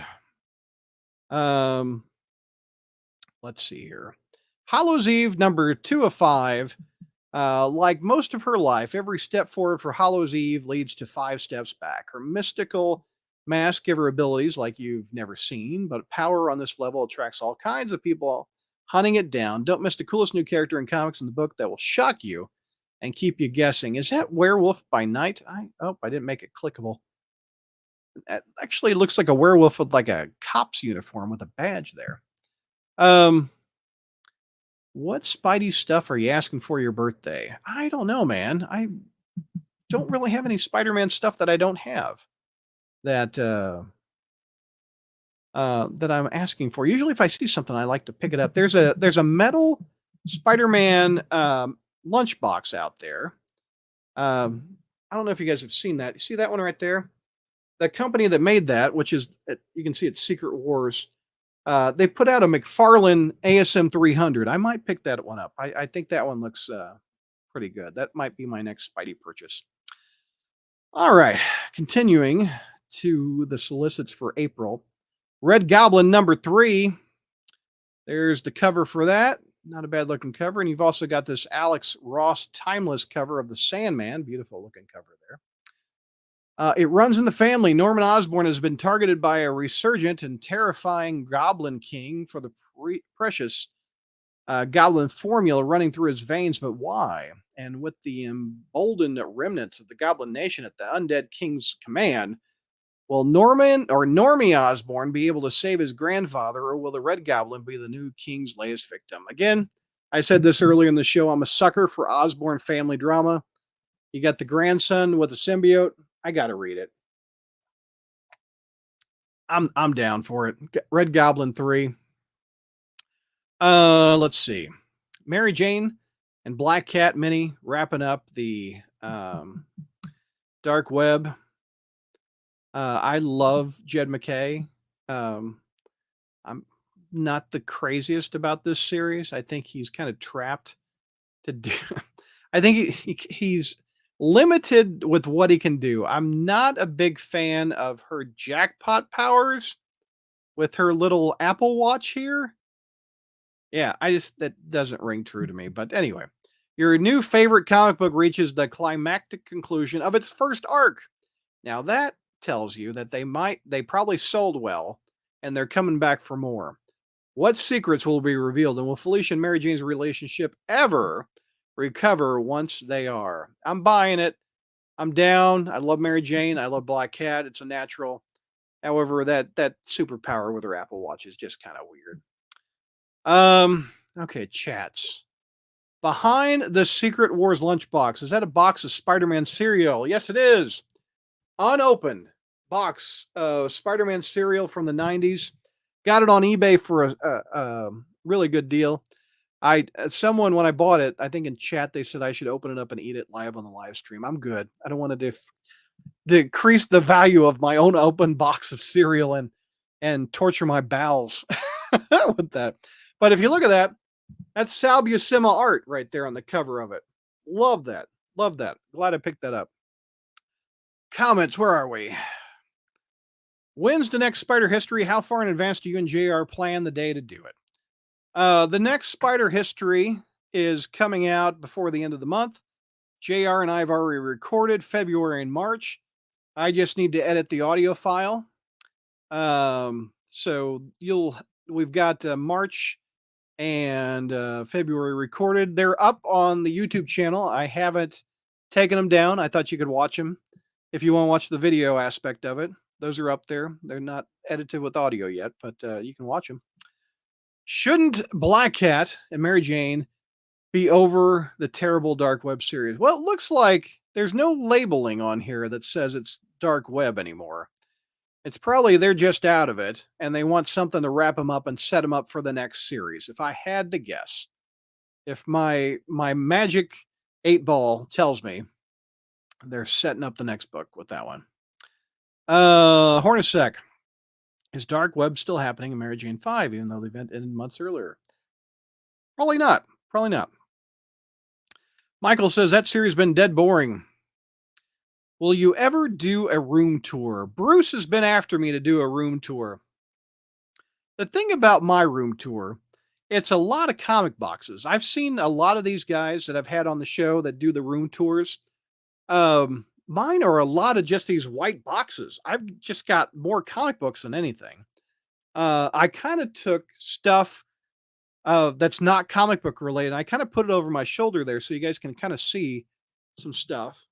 You got some Mighty Mugs over there. You remember Mighty Mugs? I can give you a tilt up if you want. There's a tilt up. So I've got my Spider-Man costume from the 70s I wore. You've got the toilet paper over there next to the Spider-Man head. And I got the tissues recently.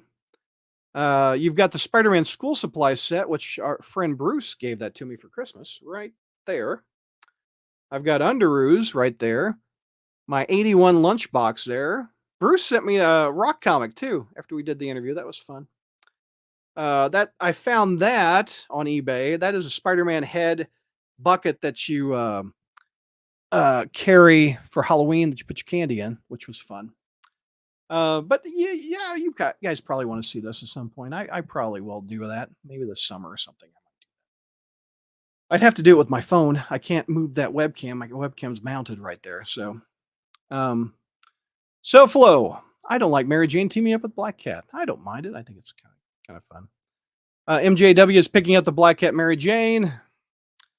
Matt says the Hallows Eve character has Ben Reilly's associated character, right? But from what earlier I was asking if Aunt May has powers is rather shallow, right?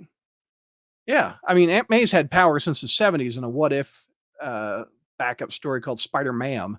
So it's not unheard of for Aunt May to have powers. Tevia, do you believe in ASM 25? Will Paul and the kids actually get killed off? Because for me, I will be fine with that. Oh, I think. Okay, I'm bad at this. I'm not Mike McNulty. Mike McNulty can call it 3 years out. What if they just disappear and Mary Jane is left with the memory of being married and having 2 kids, and she will always be traumatized for that? And what if they disappear like a Thanos snap, and they dissolve like Mysterio was behind it or something, and Mary Jane's left with the memory, and she will hate Peter because she got him in this world to make these memories happen. You remember the Star Trek: The Next Generation episode where Captain Picard lived like a lifetime within an hour or something like that? We got I think it was the flute. It was the flute episode. What if it's a similar plot with Mary Jane? She's lived a lifetime with these kids. She has memories of birthing them. She has memories of they're 8 now. What if Mysterio or somebody takes that away from her? How will that change Mary Jane? That's my theory. I could be wrong. I could be right. Mike McNulty could be rubbing off on me, but I bet you it's similar theory to what that's what I would do if I was the writer. I could be wrong. Milo would love a Secret Wars 1 to 12 Spider history with JR and George. That would be funny. I'll give you that, Milo. That'd be awesome. JR would make up a lot of stuff with it, but me and George would be there to put him to his task. Milo, show all the comics. My God, man. That would be tedious. I read Mary Jane's Black Cat today, says Vinkman. It's still hip deep in dark web crap. And that is indeed what it is, Vinkman. Dark web crap. Gary and the Frozen, Bruce sold me a Spider-Man Rock comic, Brad. It's on the way in the mail. Also bought the John Romita 70s poster. Yep, that record came with that beautiful looking cover as a poster. Marvel Mania 1. There you go. Question. Why do you think Marvel pushes Hallows Eve? Because frankly, she's not interested but boring. I'll tell you. Action figures. IPs. International property. They have a new character that they can push. They can put it in animation. They could make a Hallows Eve movie. Don't give Sony any ideas. But it's a new character that they can put in video games, they can put in comic books, they can put on clothing. Why not? That's why they make these new characters. That's why they're giving Liz Allen, who's been around since Amazing Fantasy 15, a symbiote. Maybe I've seen Flash Thompson anti-Venom figures. Could the Liz Allen be far behind? Let's see. Milo, tell me before you end the stream, I've got an early birthday present for you. Okay. Well, we're halfway through the April solicits, but you guys are chatting me up. I appreciate it though. Let's see. M. Franchise. I apologize if I'm butchering it. The kids are fake. They don't even speak or appear a lot. I bet you they talk a little bit. Oh, you're gonna make it Mephisto again? Is that what you guys are thinking? Okay, let's go back to the solicits, and feel free to chat me up again. Just bring Peter and Mary Jane back together. Here, I will get to the chat in just a minute. Let me get another comic book up here to read through. Miles Morales, number 5, Cody Ziegler. Spidey's Last Stand. The new foe rabble, which isn't that what the Hamburglar used to say in McDonald's? Rabble, rabble, rabble. Is superior to Spider-Man in every way. Really, I've never heard of rabble. With terrifying abilities, an army of deadly attack drones, and a new class of Spider Slayer with the stolen powers of Classified. You know, I heard that Classified's a badass. She's got Miles running scared. It's a she. Classified as a girl. I bet you they just haven't given out the name. Or maybe that's the freaking villain's name is Classified. Who knows? She's got Miles running scared, desperate to find any way of fighting back. Miles finally has a plan, and he's ready to counterattack to save the ones he loves, but he's just played into Rabble's hands and thwipped right into the jaws of her trap. Here is the cover of Even Miles Has to Lift the Heavy Things. And you've got another Alex Ross variant, timeless variant, beautiful looking Electro right there. Okay, I'll pick that up because I pick up normally Miles. Who's Rabby? I think you mean Rabble. Rabble is the male villain. Female is the main female villain of Miles, says MJW. Let's see. McNulty, yes, you do have predictions. Mike, you want in on this show? Come help me. I'm talking too much. I'm not used to doing it as a one-man band. You want in, Mike? Let me know. Here, let me see if you're in my DMs here. Neil. Well, no, Muhammad is. All right, DM me, Mike, if you want in. Okay, here we'll do some chats. McNulty, get on the panel to talk predictions. Let's see if Mike likes my prediction. I don't know if he heard it or not, but that's my prediction. Tony's picking up those Alex Ross Timeless variants. They're beautiful. I hate that they're kind of cropped though, Tony. I like that they're beautiful though. So, all right, McNulty, get on the panel. Brad, what comic creator would you love to do an interview outside of Todd McFarlane if you're able to get a Spider-Man comic creator for interviewing? Who would I like that I've not interviewed before?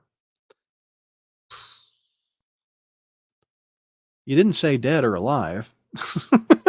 Steve Ditko, number one. I tried over the years, but it just didn't work out with John Romita Sr. Came close a few times. I emailed him. He emailed back. But he just wasn't up for doing an interview, even a phone interview. So, but God love him. I think he's in his, if not 90s, close to 90s. But John Romita Sr. is my, I guess, number one if you take Todd McFarlane out of the picture. I love Todd McFarlane though. I got close with Todd McFarlane. He wants to talk all about Spawn, which I don't blame him.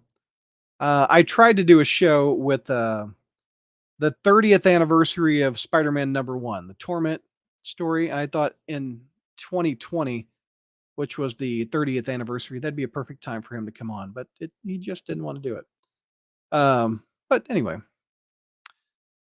Marv Wolfman, yes, he's agreed. He's agreed to do an interview, and I just haven't. I've been busy with work, and that was last year during the summer, and I just haven't gotten around to doing it. But yes, Marv Wolfman has agreed to come on and do a show.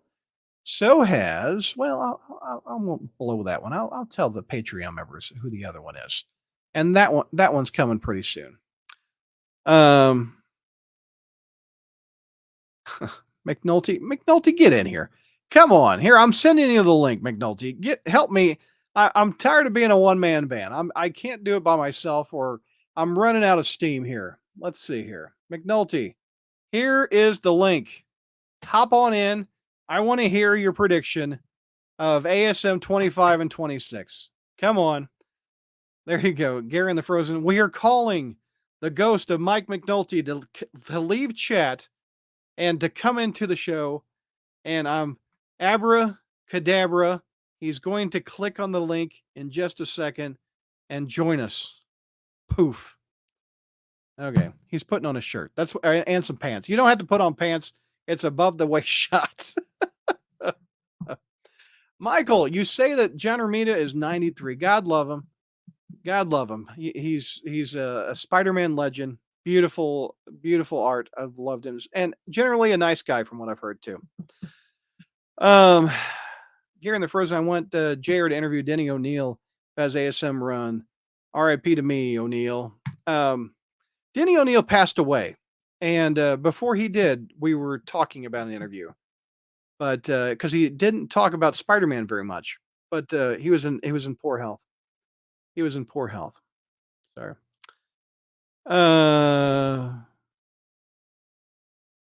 Yes, McNulty, come on in. Come on in. Here's the link. Come on in, Mike. Hey Brad, have you got the new No Way Home Spidey Pops? I haven't. I'm running out of pops. I mean, it's got to be really, really special. And I wasn't really that big a fan of the Tobey Maguire Funko Pop. I don't think they got this costume right.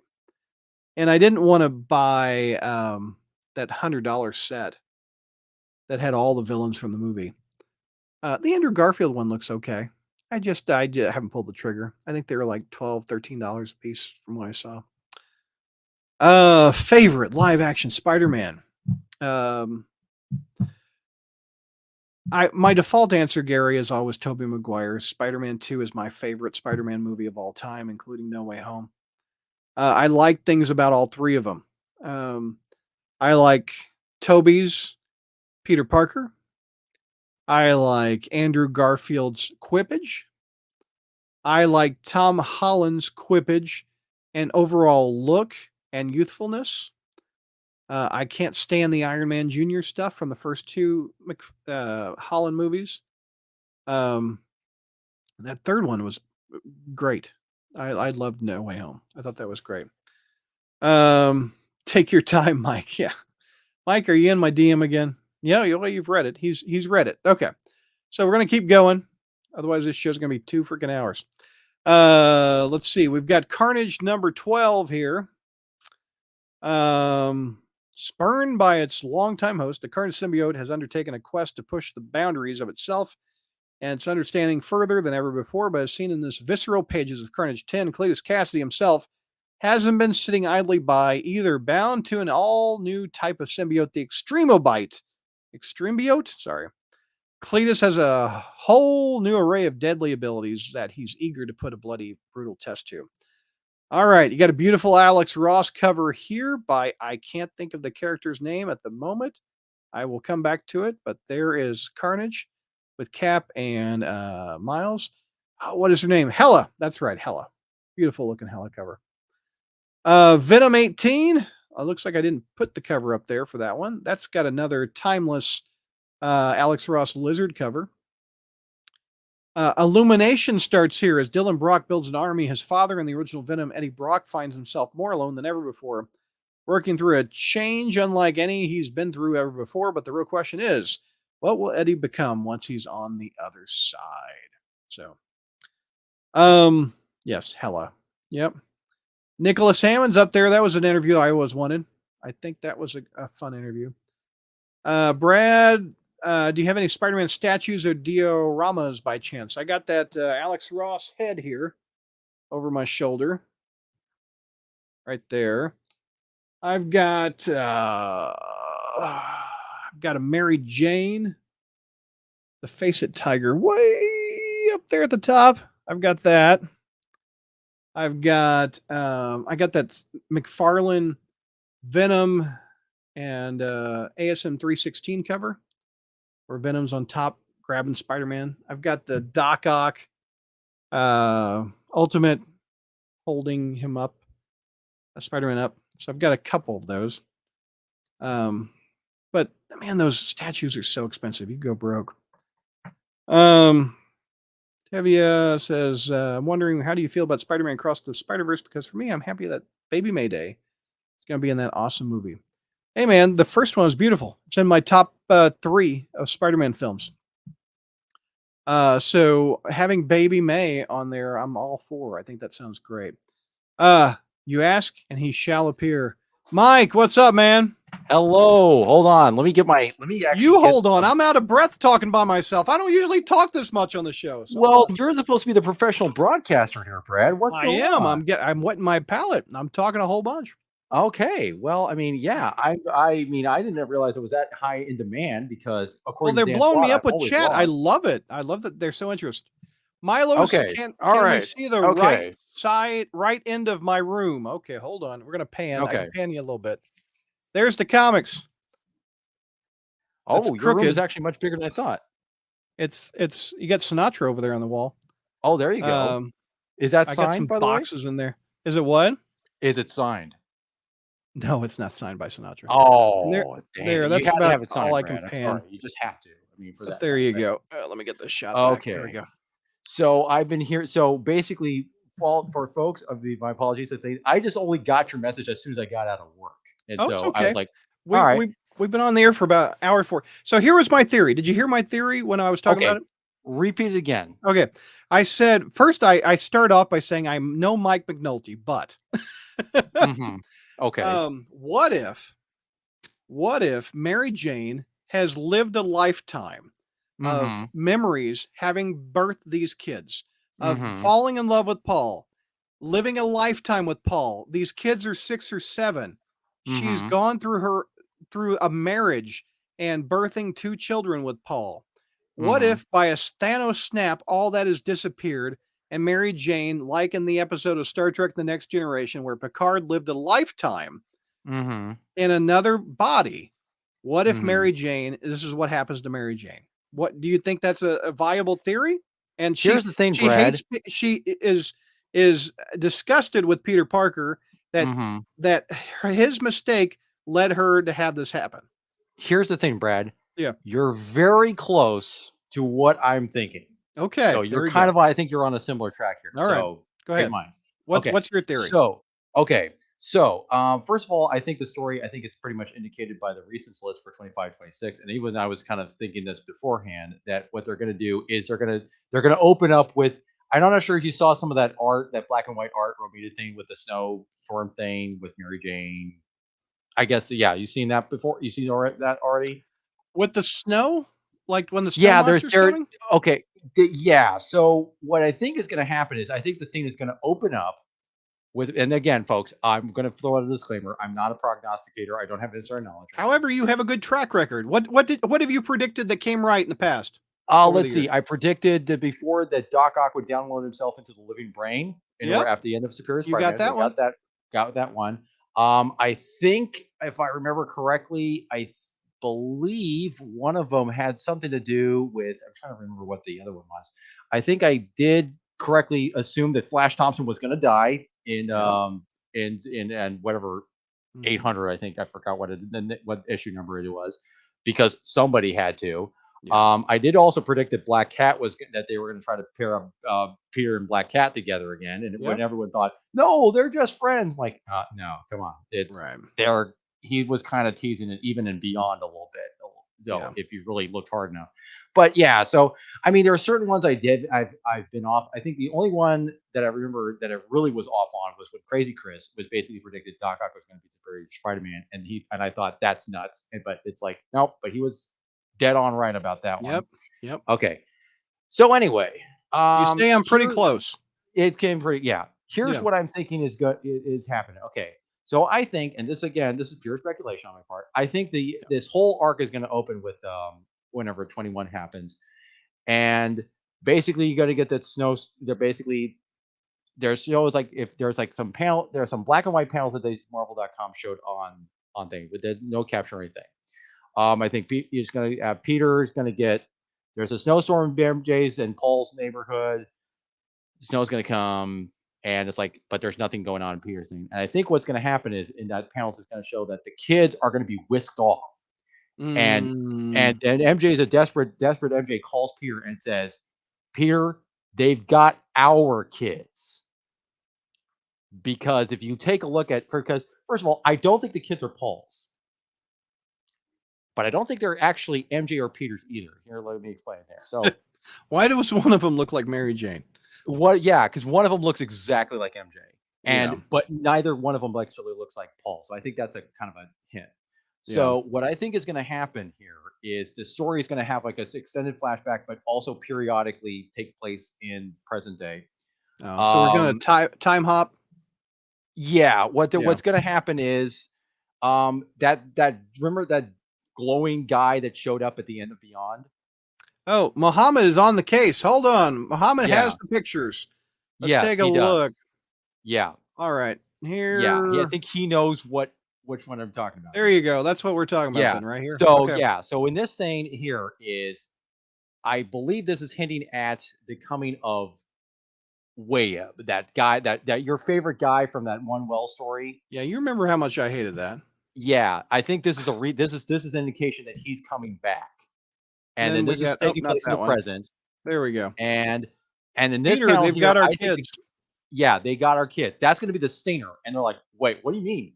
Peter doesn't have Yeah. any kids, and they're going to flash back to what happened. So, basically, Peter, that guy, that glowing guy that showed up, who Yeah. I think is they're going to be calling the emissary or whatever, like it's hinted in the hints. Brad's least favorite villain, yes. Yeah, and so basically, for whatever reason, Peter gets lured to basically fight Wayeb or whatever it is, and MJ happens to be in the same area in this town in Pennsylvania. Probably, maybe she has to go there because of maybe she has to see Gail or something like that. But whatever happens there, during this fight that Spider-Man has with this guy, he does some science stuff, but this causes some kind of a chain of reaction, which causes the entire town to disappear, along with MJ.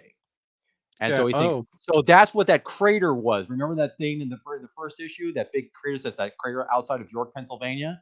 Yeah. I think that was where Mary Jane was, and where a bunch of other people were, including possibly Paul just happened to be there on like some. Why did they die? They didn't die. He thinks they did, but they didn't. They got. I think what happened is that they get that entire town gets teleported to wherever that dimension is that Wayeb or the emissary comes from. And while they're there, that's where what passes on for 6 months in the real world takes about 6 years there. Okay. And so that's similar to your theory about how the MJ experienced an entire lifetime and married and getting together with Paul and having those kids. However, I think so time does pass. She did give birth to these kids or not? You don't think they're the kids? Yes, but that's where I'm getting at. Okay. She thinks the kids are Peter's because I think she's going to give birth to them before she, quote, gets together with Paul, because she figures while she's there, it's like, oh, well, Peter's going to rescue us, but he never comes. And so finally she settles down with Paul. And then by the time Peter does get them free with the help of Norman Osborn, for whatever reason, she's already kind of, quote, moved on. However, so she lived 6 or 7 years with Peter Parker in this thing. He gets him out. Yeah. He gets out, but okay. He gets time has passed. It's kind of like but they probably won't even have she probably wouldn't even have aged that period of time because the way it's kind of an Inception thing or something. Well, if you go back to the Star Trek Next Generation, Picard didn't age. Right. But he still has the memory of being a 90-year-old man, etc. Right. Similar to that. But then here the twist I think is going to be is the kids that she had will disappear. That, or they're actually an aspect of Webb or something or the emissary that he wants back.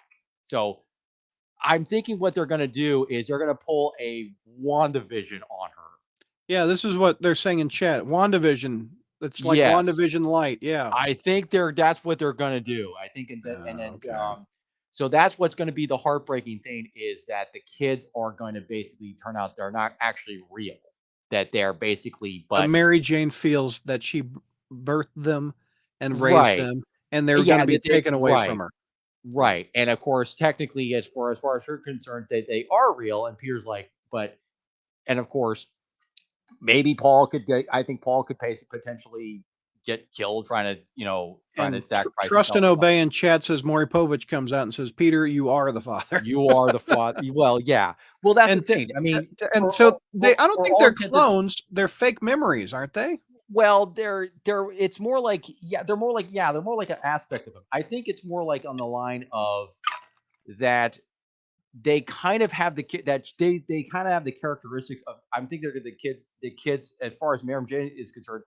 They are hers and Peter's, but not really. They're kind of like almost like they're almost like kind of like imaginary versions. They're like dreams. They're like dreams but given manifested thing. Yeah. And whoever this emissary guy is, he's gonna come and he basically says, "No, we got it. They're actually, take them away." Like, basically, I think the emissary and that Wayeb guy are two separate deals. Then maybe the emissary kind of dupes Peter into battling Wayeb, and when he battles Wayeb, that's when he disperses them. That's what the kids are leftover aspects of Wayeb. And then now the emissary is, I got to take these. I'm going to get rid of these things. And they're like, and everybody's like, no, you can, and everything like this. And then the kids are going to go, and MJ hooks up with Paul in the other dimension within 6 months. Yeah. So is Paul really Paul, or is he Mysterio, or who is he? I was initially on board. I was thinking that maybe Paul was not who he said he was, but now I'm thinking more of like, no, Maybe he is they're gonna. Paul. They're. I think he's just Paul. We still don't know his Okay. last name, and we don't really care. But we still don't know what We he does don't. for a living. We But don't. I'm kind of leaning on the line that he's just some guy that happened to be there or whatever it is in the Right. same time and everything like He's this. Rebound Paul. Yeah. Yes. And I think Paul, I have a feeling that the way they're kind of, since the way the Marvels is kind of hinting at this, like this is the most shocking, most heartbreaking thing in 50 years. Well, It Mary just so Jane. happens to be the anniversary of the death of Gwen Stacy. Well, Mary Jane, imagining she has children, has 6+ years of memories of these children, and taking them Right. away from Mary Jane. And I get. Well, we haven't seen any evidence that Peter gives a damn about these two kids, so have we? Well, here's the thing. I don't think he even knows Okay. that technically they would be quote his kids. Okay. Okay. Because, but see that, and here's the thing. The reason why I think that they're not Paul's, because if you take a close look at Paul and you look at the kids themselves, especially the young little girl, Yeah. she looks identical to MJ, and there's no kind of hints that Does the boy look like Peter? I don't think the little boy looks like Peter that the much. But boy is kind of questionable. The boy kind of throws me off a little bit, but yeah. the girl definitely looks a lot like MJ, and there's no hints that Paul's the dad in her case. Right. That's what kind of makes me think that, okay, wait a minute, these kids may not actually be real. Yeah. Right. That they're because again, the last time we've seen somebody that a child of MJ's that looks exactly identical to her, like almost a mini version of her, was One More Day. Well, remember that whole thing? And all, yeah. Well, like that and also Annie Mhm. and Mayday. Right. Well, Annie looks like Mary Jane. Annie looks like Mary Jane. That's true. Yeah. But it's just that I don't think either. But she doesn't. I mean, but the thing is, it's also weird because if you look at the daughter, like MJ's daughter, she's got the same eye color, the same hair styles, and everything like this. There's like, and it's like even skin tones. So it's, yeah. There's something there. I think there's something there. Like Maury it's like, Povich. yeah. Paul, you're not the father. I think as far as, and now here's the thing. I think he kind of like as far as the kids think he's their dad because after all, he's the only. Yeah, they're young, so right. They've probably never seen Peter. They've never seen Peter, and I don't think that's the thing. I think that will be the shocking thing if I'm right. When MJ says, "Peter, they got our kids," he's like, "Wait, what?" It's going to be like that's going to be like he's like, "Wait, what do you mean what do you mean the kids are mine?" kind of thing. He's going to be like, "What the heck is this?" And then of course, and then we get to 25 and 26.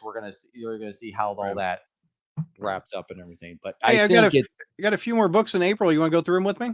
Sure, go ahead. All right. Yeah. We got Spider-Man 7, the end of the Spider-Verse, which does not end, it seems like. No, it's going to keep going. You've got, what's her name? Mothra? Oh, Shathra. Mothra's Godzilla.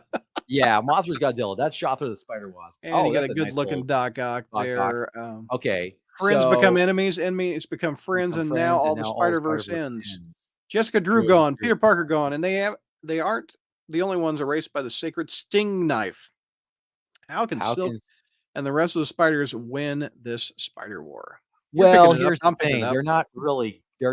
I mean, if you read the latest issue of, I think, Spider-Man 5, they're not Peter Parker's not really gone, but but I imagine what's going to happen is there's probably going to be, if it's anything like what we've seen so far, is like this. If it's going to try to like maybe, but I mean, because I think they've gone on record so far is I think at least as far as Nick Lowe is concerned, he says like the only two Spider-Men should be like Peter Parker and Miles Morales, and then everybody and everything. I mean, they're trying. I mean, that's why they don't want. That's why they wanted to make Ben Reilly into a villain, because they kind of felt like he was superfluous. So I'm kind of wondering if they're going to do this to try to Well, I don't think they're going to get rid of Silk, because I think there's a new mini they're going to come up with. They are, It's going to be Silkverse, multiple versions of Silk. Tevi has one more question about what does this mean for the future of Mayday Parker punching Mephisto in the face? Will that come to pass? I think that left with Spencer. I think they want to keep that open ended. I mean, you know that they're kind of. I mean, you know that Marvel will probably want to have something in their back pocket, like Yeah. like a Mephisto war kind of thing. Mhm. If they did want to do something that like maybe have like a thing like a possible future type Yeah. setup, but which of course means it may or may not happen. Yeah. So that's what they want to kind of lead that kind of.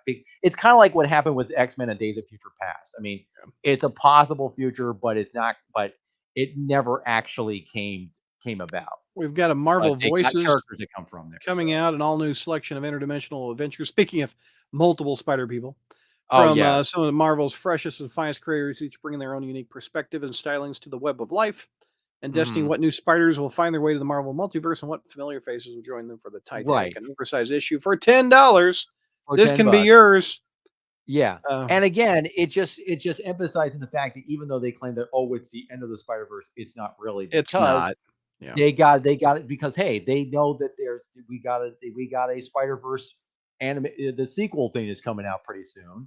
Yeah. Marvel's got to milk this for all it's worth. Absolutely. We're gonna get Edge of the Spider-Verse miniseries out of this thing too. So it's basically Fix it. it's a tease thing. It's like Us. and we got Joe. Oh, Joe Fix It. Are you enjoying Nice. Joe Fix It? Now I that's am. weird. Oh well, Have you been reading this? It's good. I haven't picked it up yet. I mean, because I didn't realize it was actually going to be more of a Spider-Man book. I was like, Oh, Spider-Man's all throughout it. what? It's the Kingpin tries to take over Vegas. And Oh really? Spider-Man is in all 5 issues. It's great. Peter David writing Okay. it. The fan Okay. favorite Hulk Yeah. persona knows Joe Fixit faces off against some of the most deadly villains in Spider-Man's history. Okay. Kingpin has So put the it's Force back in Enforcer now that Joe Fixit is under his control. Ooh, the Kingpin has him under control.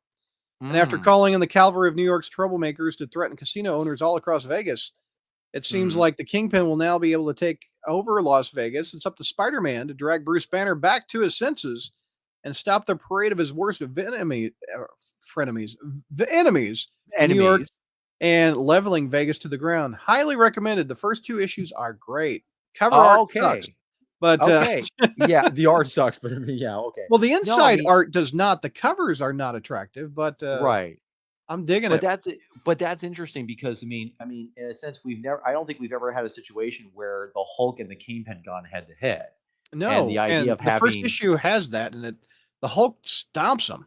It's I great. bet. Well, yeah. The Yeah. Hulk is, the Kingpin, even though he's all muscle, he's not. He's still an ordinary human being, and it's just All like, right. We the got 2 Hulk. questions for you, Mike. Gary in the Frozen says, "Who was the glowy guy at the end of the Okay. Beyond?" I think that's who they're going to be billing at, whoever this emissary guy is.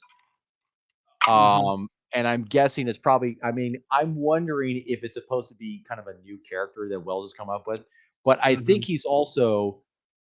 There's kind of going to be tying into his web thing, and what I'm kind of thinking right now, if the way this is probably going to work is the emissary is going to dupe Spider-Man and say, "Hey, Web is coming back. You are the son, and you need to kind of go defeat him." But it's going to turn out that the emissary and the Web are basically rivals after the same thing, and so the emissary is going to be like, I think what the emissary is going to say is like, "Aha, I fooled you. I just basically got rid of my enemy because of you. Now I'm going to basically, do take over kind of stuff or whatever it is." I think that's what the I believe that's who they're kind of setting up as that guy. The other question is, do you think Spider-Verse will actually end? No. No. Hold on, Brad. I'm just going to be back. I hear somebody calling me. Okay, no problem. All right. We're at the trades part.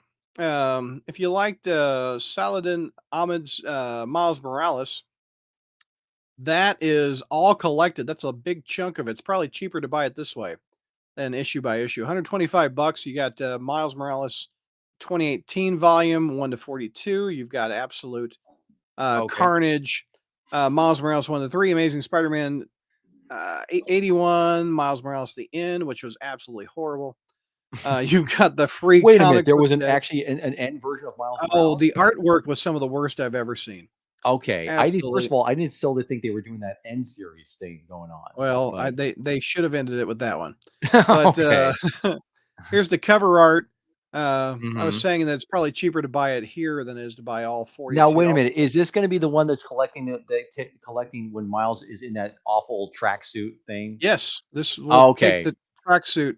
He doesn't hop into that until about the mid 30s or so. So you don't Okay. have much awful tracksuit, Miles, but Okay. 1,100 pages, big book. Wow. You've got That the is End of the Spider-Verse that is Volume just 1, Dan one Slott. This collects the first 7 issues, 7 which I issues. think Yep. 7 was just solicited in May. Yeah, that's the one So, that's the one that's going to be because that's what he just showed earlier with yeah. basically like, oh, was it, Jessica Drew gone, Peter gone. I'm saying it's going to go till 12. I'm betting he's getting a year's worth of Spider-Verse. Oh, You've yeah. you've got the Deadly Neighborhood Spider-Man trade, which you are digging. I think you I reviewed it. actually do like that. I mean, it's not. I- I mean, granted, Each it's his not own. like it's not the best comic of the year, but Yeah. it's. I really like the art style in that thing. And I will say, folks, 5 issues it is collected by the. trippy as all get out. It is. The artwork's And not bad, but man, yeah, I don't. well, I don't. I didn't buy it. Didn't sound like my cup of tea. So. yeah, it is. I would not. I mean, it's not. I mean, if you're really into like Spider-Man getting involved in like mystical weird stuff, it's probably not your Yeah, I'm not more of ideal. But I mean, ground if level it's as a Spider-Man. mini, it's just like kind of like I don't mind it like if it because it's kind of like off the beaten path a little bit, and it's just a short, kind of like a smaller story, and it's not in like the main book or something like that. So Here is Dark Web, Amazing Spider-Man Volume 4, collecting ASM number 15 to 18, Dark Web 1, and the finale. If you want to buy that in trade, you can get it for $20 on retail. interesting that they don't list any of the X-Men issues because what's funny is that You don't need. well, no, because the X-Men Dark Web issues, it contains that crucial plot element about Maddie Franklin, basically what Jean Grey giving Maddie Franklin. Hey, you want your Yeah. memories of Hey, Nathan? no problem. Here, copy Yeah, here you paste. go. Copy Boom. paste. Here you go. Copy paste. Command Yeah, V. here you go. Yeah, yeah, which is a crucial plot point. Which is funny that I trade's know. not even going to collect that. Carnage And Volume 2, trades coming Carnage. out. Issues 6 to 10 of the most recent volume. That's coming out in April.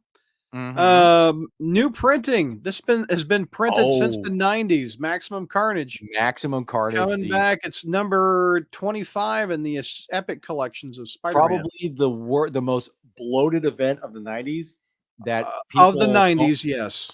of Well, the no, 90s. the Clone Saga. The Clone Saga. Well, no, bloated because event. at the time, you see, the Clone Saga wasn't exactly a story. Well, it was a kind of an overarching saga, but but Maximum Clonage was supposed to be like, oh no, this is like a movie. This is our big blockbuster movie. It is.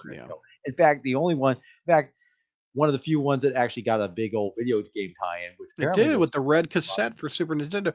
Why is Spider-Man, Punisher, Sabretooth designer jeans in this? Does that have anything to do with Maximum Carnage? I don't know. I don't know. Maybe either. they That's figured, oh well, we got to milk this for all it's worth because it's supposed to be like, what is it? It's some kind of is it coming up to like an anniversary of Maximum Carnage or something like that? Came out in 1993, so this is the 30th anniversary of Maximum Carnage. Okay, so they got to pad this out because they got to make it. They got to make it more like a big. Hey, this is an anniversary issue. We got to have some little extra stuff. Why not? Besides the story. We've got Spider-Woman. Good run here. I like this book. Oh yeah, Just Hopeless. This is where she was pregnant, wasn't it? Yeah, I think this might have been the one where she actually ends up she has a kid. Yeah, this is good. Spider-Man 2014 1 to 10, 2015 1 to 5 to 17. Gets together with I think who was that? Was it the Porcupine? Yeah, Porcupine, that good was book. Actually good book. Check that out if you haven't read it. Mm-hmm. Let's see. Double Trouble, the Miles Morales Spider-Man versus Thanos here. Oh yes, that's basically. I think it's a kid's book that says teen on the cover, so it's not. Well, no, because it says in there ages 9 to 12. Yeah, I guess on the bottom now. But I guess one of them said it was age. Yeah. So Peter Parker, Miles Morales, Double Trouble 1 to 4, and Spider-Man Venom Double Trouble 1, and that's it. Okay. So we'll take a couple questions before we wrap this up. Gary says, Brad, do you buy trades or just singles? I buy singles mainly, Gary, because if I don't buy them as a singles, I read them on Marvel Unlimited. I have a few trades on the shelves behind me of stuff that I've really liked. I used to collect long before Marvel Unlimited, I collected Marvel Masterworks because I thought I'll never be able to find these again. So Mhm. I bought Marvel Masterworks for the early stuff leading up to the stuff that I have in singles. But I don't generally buy trades. I really don't. I wait for the Marvel Unlimited, read it on my iPad, or I buy it in singles. How about you, Mike? What do you buy? Normally, I mean, I kind of it depends on what it is. Yeah. In this case, I mean, we're trying to. I mean, you're getting into singles, obviously, but I kind of like if it depends on now if it turns out to be something like it's a run like it's something like a story that ends up being like pretty good, then Yeah. probably didn't I'll look into the trade of it or something like that. For Right. example, like I mean, you know, like for example, I usually like to try like wait like if it, especially if it's something like event related, I try to like wait for it. Like if like Mhm. Devil's Reign, for example. I mean, Right. I didn't pay attention to it when it was coming out, but then it's like, oh, now you find out after the Devil's fact that Reign it's is now. good. That's Oh the yeah, Daredevil stuff, right? oh yeah, very Yeah, much yeah, so. it's great. Uh, Yeah, if you're sleeping on Daredevil, man, you're missing out because oh, Daredevil I is know, especially what's going on with Zdarsky. Man, we gave him a hard time on spec, and it makes me think that the editorial just bogged that man they down. must have. But and the Bec- other thing is too is what's interesting about the latest stuff what's going on with Daredevil Zardarsky, how much it's Yeah, tying into the stuff with the Punisher right now. yeah. And I Yeah, have not been enjoying Jason Aaron's Avengers, but right. his Punisher's solid, man. Oh His yeah, Punisher's real good. and I Yeah, know there was a lot of people were kind of like thinking bagging on the fact that oh you changed the logo on the thing. It's like well it yeah, actually kind of fits in context with what's going on in that story right. and how basically like yeah that especially when you have like the idea I like how they're setting up this idea like it's basically Hmm. it's another hand versus fist but it's actually It's got great, Daredevil man. versus Punisher Yeah, going almost going to go head to head at some point yeah. and how they're kind of how they kind of like leading into that if like they're almost like Right, companion pieces like you right. kind of have to like Real you quick, I know want to thank Milo. He's super chatting me up. So Milo, thank you. It says happy early birthday, Brad. mhm Hope you spend it well in the lunch boxes. Probably, as I mhm say a million times, I absolutely love what you've done with the crawl space and the community you've built. So, Milo, thank you very mhm much, man. That's thanks always Milo yeah appreciated.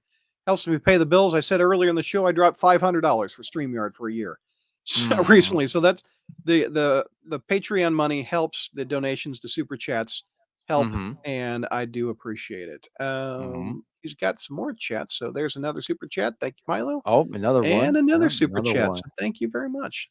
thank you Let's go back up to the chats. Let's see mhm here. Um, Milo says JR covered Absolute Carnage or Maximum Carnage back in history. Yes, we did. We did mhm 3 episodes on that. oh yes He had me on the floor with that spider history, Milo. So yes, oh yeah JR is very funny when he wants to. No. mhm oh yes What's Mike's all-time favorite Spider-Man story or run? Says Gary. ooh let's see well here's the thing um initially I mean it kind of it depends see here's the thing um I am actually the thing is it's you're gonna it's I'm actually very partial to the original Stanley Steve Ditko Yeah, run. And the reason I mean, 1 to 38 and two yeah, I annuals. mean, Yeah, although it does start kind of slagging off like it's goes or when it goes after the if this be ma- my a- destiny. after the master planner. After the master planner thing, Yeah, you can kind of tell that things were getting a little bit. yeah. But I think in terms of, and obviously, I will say that I will say that John Romita is a better better. I think in terms of like, if you want to try to look at people like his illustrate, if you look at his illustrations, he's a better projection of the human form than I Hmm. think Ditko was. But Ditko had a sense of style there that I don't think it was can be quite matched until McFarlane came along. I agree, and Because and you can like different things in different artists. I like stuff in Ditko stuff, and I like stuff in mhm. Ramita. You can like them both. Oh They're yeah, but I mean peanut butter there and chocolate right, but together. there's stuff in Ditko that he does that is just like I mean, if you look at some of this, I mean, aside from the fact that he creates like every single major character and villain that you can think of is pretty much in that With run. the exception of Mary Jane, yeah, Well, Mary Jane was and actually in that, although not her her face, face was hidden by a not her flower face. pot. Yeah, Her that's face a was hidden John by a Ramita flower Jr. pot. face, and Kingpin and Rhino though those are That is Ramitas. true. That is true. Um, but most everybody else is But Ditko. yeah, I mean, Yeah. a lot of the stuff, like especially if you want to really get the essence of like classic Jonah, like what he is, and especially Yep. like how and everything Yep. like this. I think I really like the front run. I'm also very partial to Roger Stern's Same. run on there. I do also like J. Michael Straczynski's run on there, although there are definitely when it gets toward the end, especially with especially with Sin's Yep. Past Yep. and One More Day, which and also got into Civil War and stuff, I didn't really care for. It's only what I mean. Basically, it's all the stuff with when he was paired with John Romita Jr. on there for that Yep. first. I love that stuff. Yep. Yeah, it's. I mean, and yeah, it's definitely one of those things where it's the idea was trying to take Spider-Man out of his wheelhouse with that whole totem stuff, but I liked it as long as he kept it like kind of like that ambiguity there, it was actually Mm-hmm. great. It's Yep. only when they decided to make it the other and make it actual, that's when it's like Yeah, no. that went off the rails a little bit. Oh Hey, we yeah, got another nice super chat. Thank you, Walter. My man, Walter. What's going on? Hope you're doing well. I've seen you on Facebook. Happy birthday, Brad. May it be Spiderific. Keep up the good work. Thank you, Walter. I appreciate your super chat with that. That's awesome. Let's see. We got Zach in the house. Thank you for the early birthday, Zach. Thank you very much. Hey Zach. Tevia says, "Do you think Miles Morales Spider-Man should go back to the Ultimate Universe?" Yes, I do. Ideally, he could, but I mean, I don't think Marvel at the time, because technically, the only thing that was holding up the Marvel Ultimate Universe was Spider-Man, Yeah. and the only way they would ever have to do that would be have to try to if they wanted to try to reinvigorate the Ultimate Universe. But the only thing would be able to do that would be like Miles Morales would be the only thing comic there. Um, I could see something like maybe if they want like maybe I mean here's the thing. I can imagine Marvel, if they're speaking of like anniversary stuff, if they want to do like, oh, the anniversary of the Ultimate Universe, like say like in like 2020. No, they could have done that. No. Yeah, like they want to do like a 25th anniversary of the Ultimate Universe or something, like Maybe in a couple more, which would 2025. be well, The yeah, thing is, they could. I've said this on the show before. I think Miles works as a legacy character.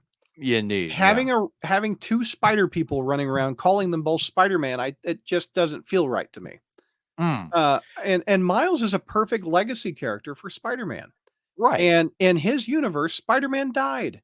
Let Mm-hmm. him continue to do that. I don't think bringing Miles over just to fight Peter Parker's normal villains has been much of a benefit. Uh, Right. I And mean, he could work just maybe he's the only superhero in New York. mm-hmm. Maybe they all died. Right. And Well, it's the up other to thing is, him and the legacy of Peter Parker for Miles to continue it.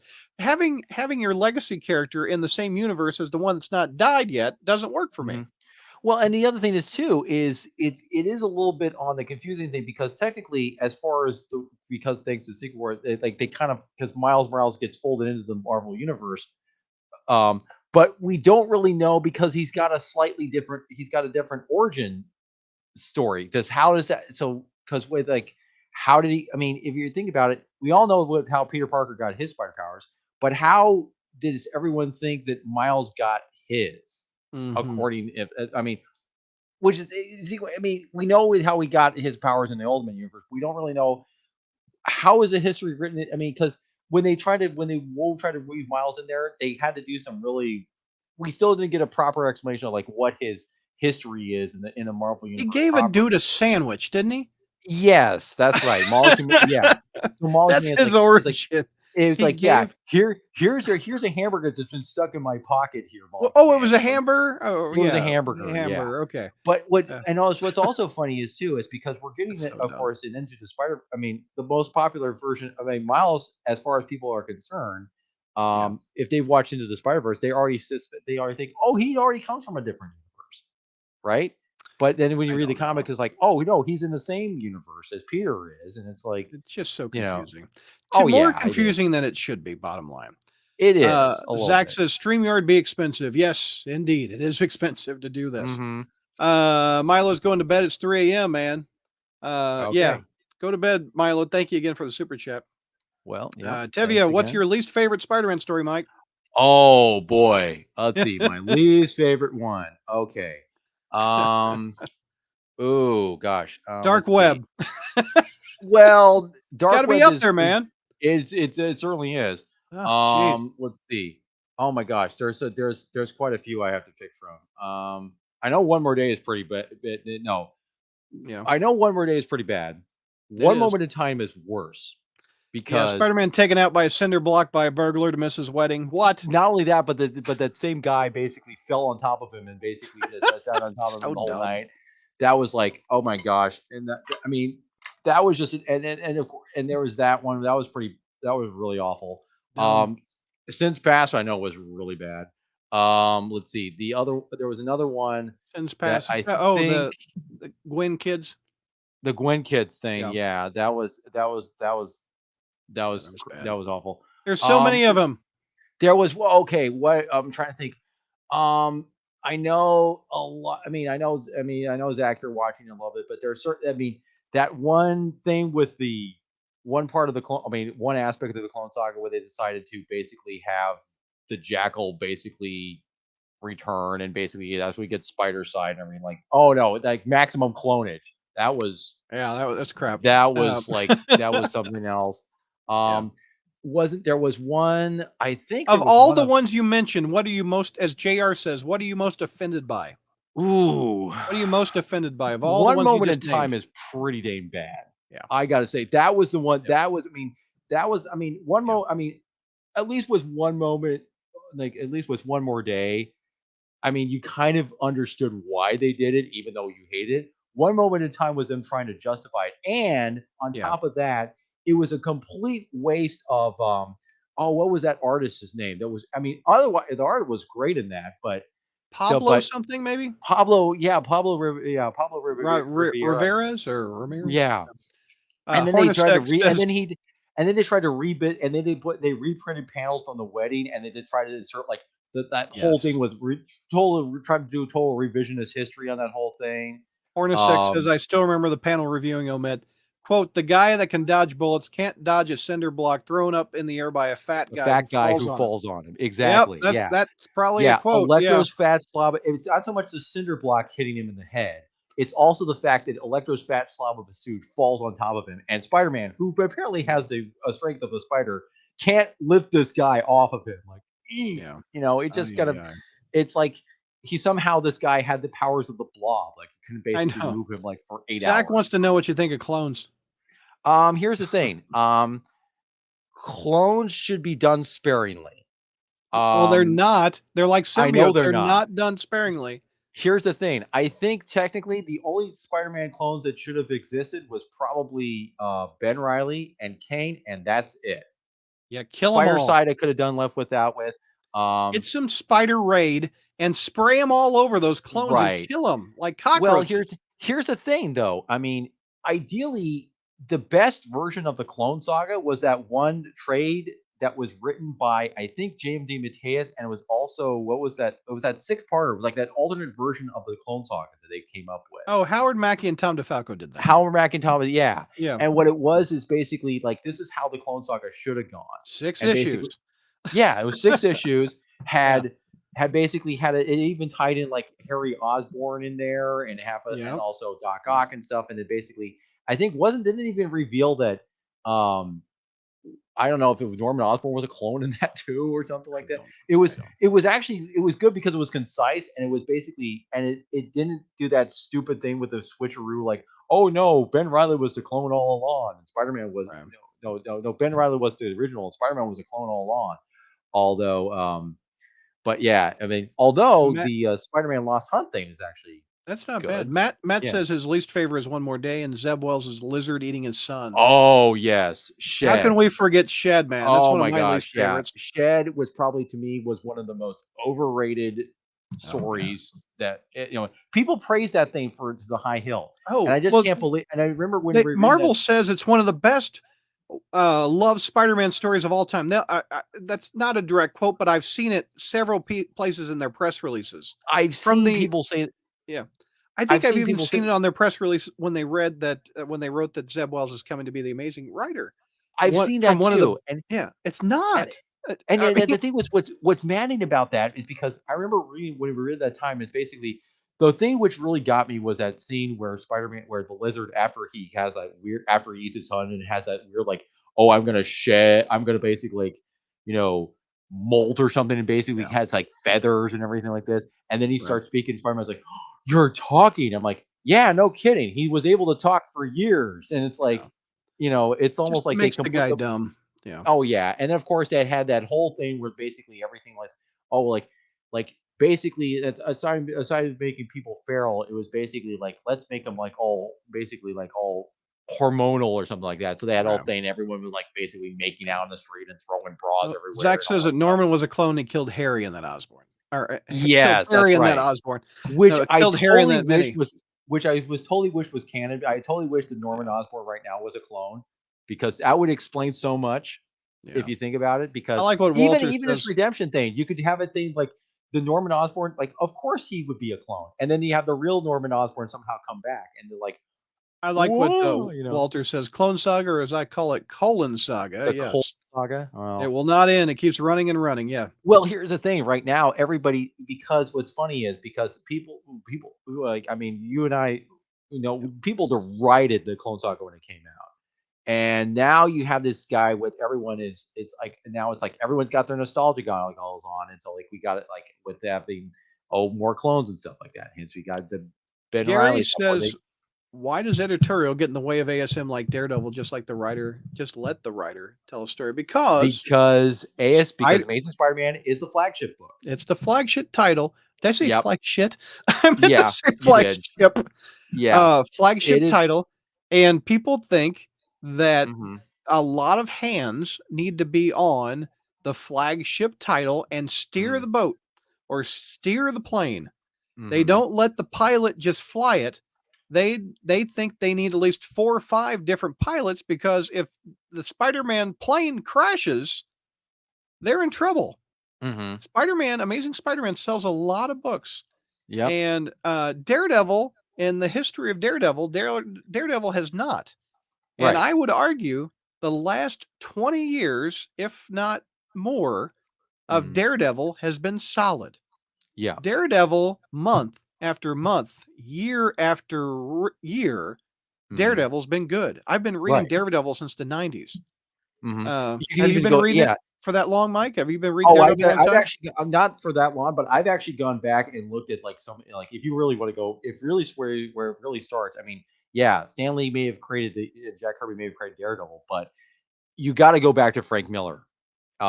Yes. You got to start there because that's There's when some they years of really took off. Daredevil that weren't as good. I mean, Mhm. I didn't really care for the 319, The Fall from Grace, where he got that metal costume. Oh yeah, that would. And I know some But people, and there's some people that really don't like the Mark Wade run of that, where he I do. basically I tried thought to it make was more lighthearted and etc. But yeah, which is yeah, which 20, is fine. But I I, mean, yeah, but I if you really, but in terms of like the seminal stuff, like if you really go, like you go to Frank Miller and Nick Nicotti. You go to Brian Michael Bendis. That's probably one of the best things he's Bendis's ever run done. on Daredevil's amazing. Oh Charles yeah, Soule, I liked his hmm run. yeah. Charles Um, Solstein. You go great, on great stuff. also Frank, Nick, Zdarsky, Chip Zdarsky's run, obviously. Here's the But yeah, thing: if you want Spider-Man to be better written or well written, mm-hmm. he needs to sell less. It's sad to say that, but it Right, seems to be the history of. right. You go back to the 80s. Peter Mhm, David tells this story. No one wanted to touch the Hulk in the 80s. mhm, Uh, and so they gave a guy in marketing a chance called Peter David. And the mhm, guy knocked it out of the park for 12 damn years. One of the right, best Hulk runs in the history of the character was written when there weren't so many hands in the pot trying to add the ingredients to make it taste awful. right. Same thing the same thing goes with the X-Men. Like, Oh, before Chris yes, Claremont came on board, X-Men was absolutely. just basically doing they were just doing it was just a reprint comic. They basically just Yeah. reprinting old issues. As soon as Claremont, as soon as or even before like Len Wein or something like that came on board, as soon as Chris Claremont came on board Yeah. and And just John Byrne. launched that book Don't in the forget John Byrne. stratosphere with Yeah. John Byrne. Oh yeah, it was like that was like that was when it started getting like mainstream stuff, and then of course Claremont was on that book for, what was it, 14 years, Brad? Something like Mid that? 70s until 91. Yeah. Okay. Longer than that. Yeah. There's no way you can have like a writer at Marvel be on that book that long anymore because Yeah.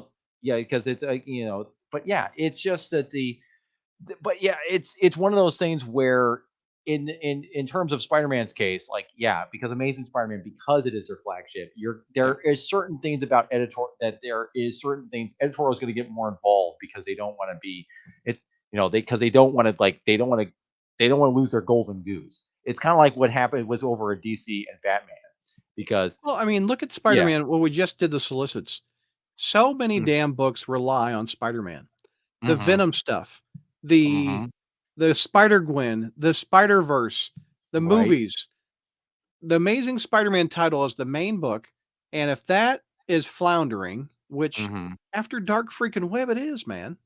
Right. I don't know if quality versus sales. I bought the damn book and it was awful. So to Marvel, it says they need to put more out of it.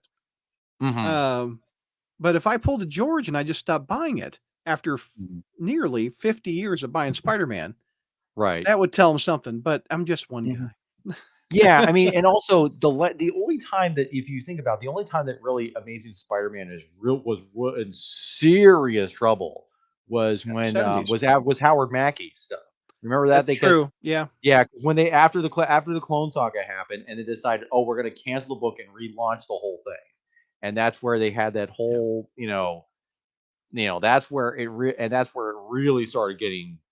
You talk about bad runs. That was the moment when they had that thing with Mary Jane and the plane explosion. I'm like, that's it. I'm out. I don't even Jeffy want to says, touch why was this. Dan Slott allowed to stay on ASM for 10 years? Because Dan Slott actually had, well, say what you will about Dan Slott, and I do agree that he can get on people's nerves and everything. He knows how to hook you.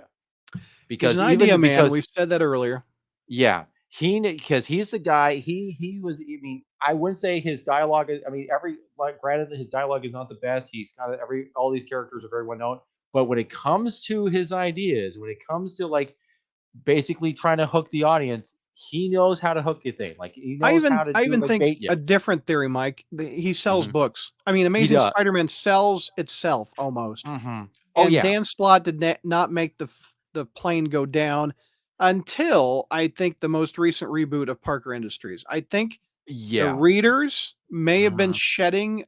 That's bad to say shed, but they didn't like that storyline. I didn't like that storyline. Maybe the Marvel high ups didn't like that storyline, and then Dan Slott didn't last much after that most recent launch. Right, but they brought him back for a satellite title. So Well, the other thing is too is if you think where Dan Slott hit his peak, it was Superior Spider-Man.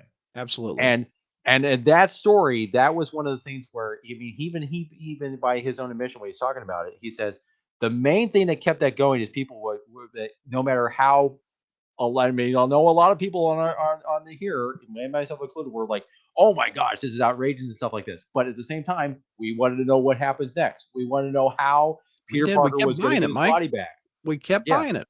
We kept getting it because that's the thing. Because I mean, because Dan Slott knows how, because he knew how to hook the reader. He knew how. No matter how outrageous he got, he knew. I mean, he knows how to kind of like he knows how to bait you.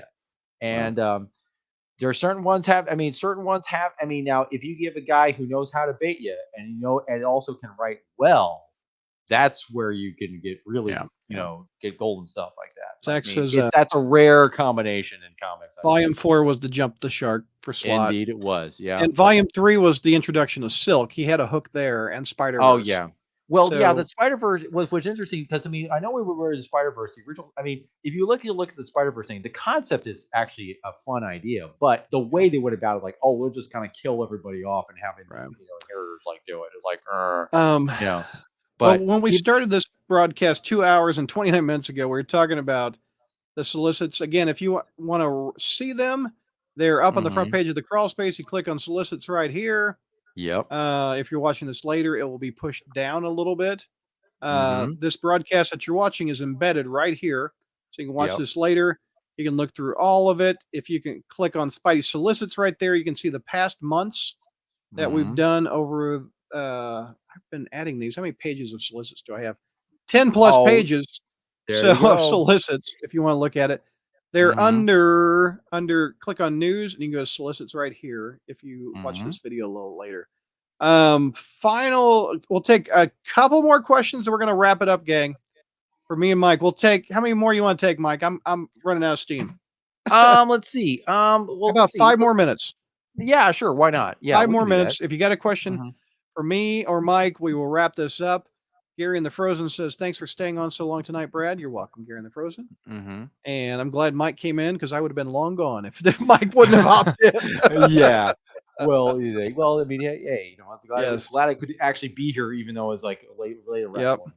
Yes. Link in the description. Yes, Zach. You can put it in the YouTube video if you're watching it on YouTube. So right. Tevia says this was fun. That is true, Zach. I have run out of Diet Mountain Dew. That is a reason. Oh, Look, there you go. It's empty. It's just ice cubes at this point. Oh, well, you can still drink. You can still chomp on the ice, Brad. Zach, well, that doesn't sound good with an open mic that picks up everything. Right. No one wants to see that, but Zach knows what's up. Yep. Let's see. Spencer was great in the first half, like Zach said, a few clunkers here and there, but overall loved Spencer on amazing. Yeah, I think the thing is with Spencer's run. I mean, that's a run where I think ended it's kind of similar to what happened with, interesting enough, with Roger Stern and the Hobgoblin original arc. It's a run that I think it ended way too soon than it was supposed to, and you can kind of tell. I think he had until issue 100, if I had to guess. Yeah, but you can also kind of tell, like, during the last issues of Nick Spencer's run, they were getting somebody else to kind of like write stuff based off of his story lines. Yeah. Yep. Because especially if you look at how he resolved the whole like thing with Kindred, and how like, oh, surprise, we're retconning since past, which I am convinced that he was going to do, but the way they went about doing it, they decided to condense everything in the last couple issues, which made it way more confusing than it was supposed to be. You and I talked about this. Nick Spencer, one of the best parts of him is he came in and fixed slot problems and even pre-slot problems, like the twins, the Parker Industries, he got a phony degree thing degree thing he fixed. He put Mary Jane and Peter back together. He's actually had enough to address one more day Mephisto. He had Mephisto in there. We were excited as hell. Oh, and then we suspect, it's not confirmed, but we suspect editorial said, nope. You're getting too close to the flame. You can't touch that topic. Especially when he started like getting the Substack offer and basically like thinking, no. You're getting.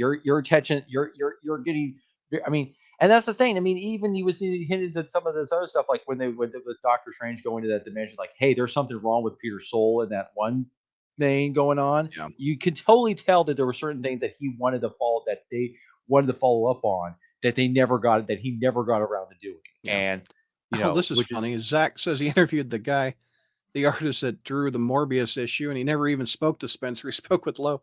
Does it say Nick Spencer wrote the damn book, Zach? That's hysterical. Wait a minute. Was that a Beyond? That's not the Beyond issue? When was Morbius in Nick Spencer's run? I don't remember. I think that's hysterical. I thought that was in Beyond. I thought it was a Beyond issue or something like that. I remember that. I remember that issue. What's your best idea for fixing Spider-Man? Let the writer write. Have the writer pitch his story, accept it or not, but don't interfere with the writer midway. Maybe fix a few grammatical errors. But if you accept his overall 5-year plan for Spider-Man and you accept it, let the man write. If he sells the book, let him write it. Right. Tell his story. Don't dip your fingers in the writer's pot. He knows how to cook. He knows how to cook. Don't put extra ingredients. Don't put turd in the soup. All right. Right. Especially if you have a guy. I mean, if the writer comes up with a great pitch, like in terms of like, hey, here is my plan for, like you said, Brad. Here's my plan for what we're going to do. Let the writer write, and just let him go.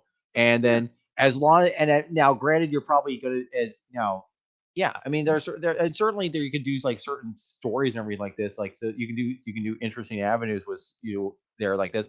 I kind of think that if they really, I mean, if you want to do something like if you want to do something with unique with Spider-Man or something like this, um, I mean, you got to have something like you know do something like maybe we haven't tried to touch before. Like explore aspects of like Peter of Spider-Man as a character. Like like for example, like what does it mean to be like um, you know, would be responsible? What does it mean to like when he say like, is he actually the world's greatest superhero? Right. What if you did a thing like, for example, like that whole thing like play on the idea of like people think that Spider-Man's a menace. Like I don't know if we can do like a story like Well, what if people generally thought he I- was a villain if and then if I or you had to could do a whole guess, thing I like think that.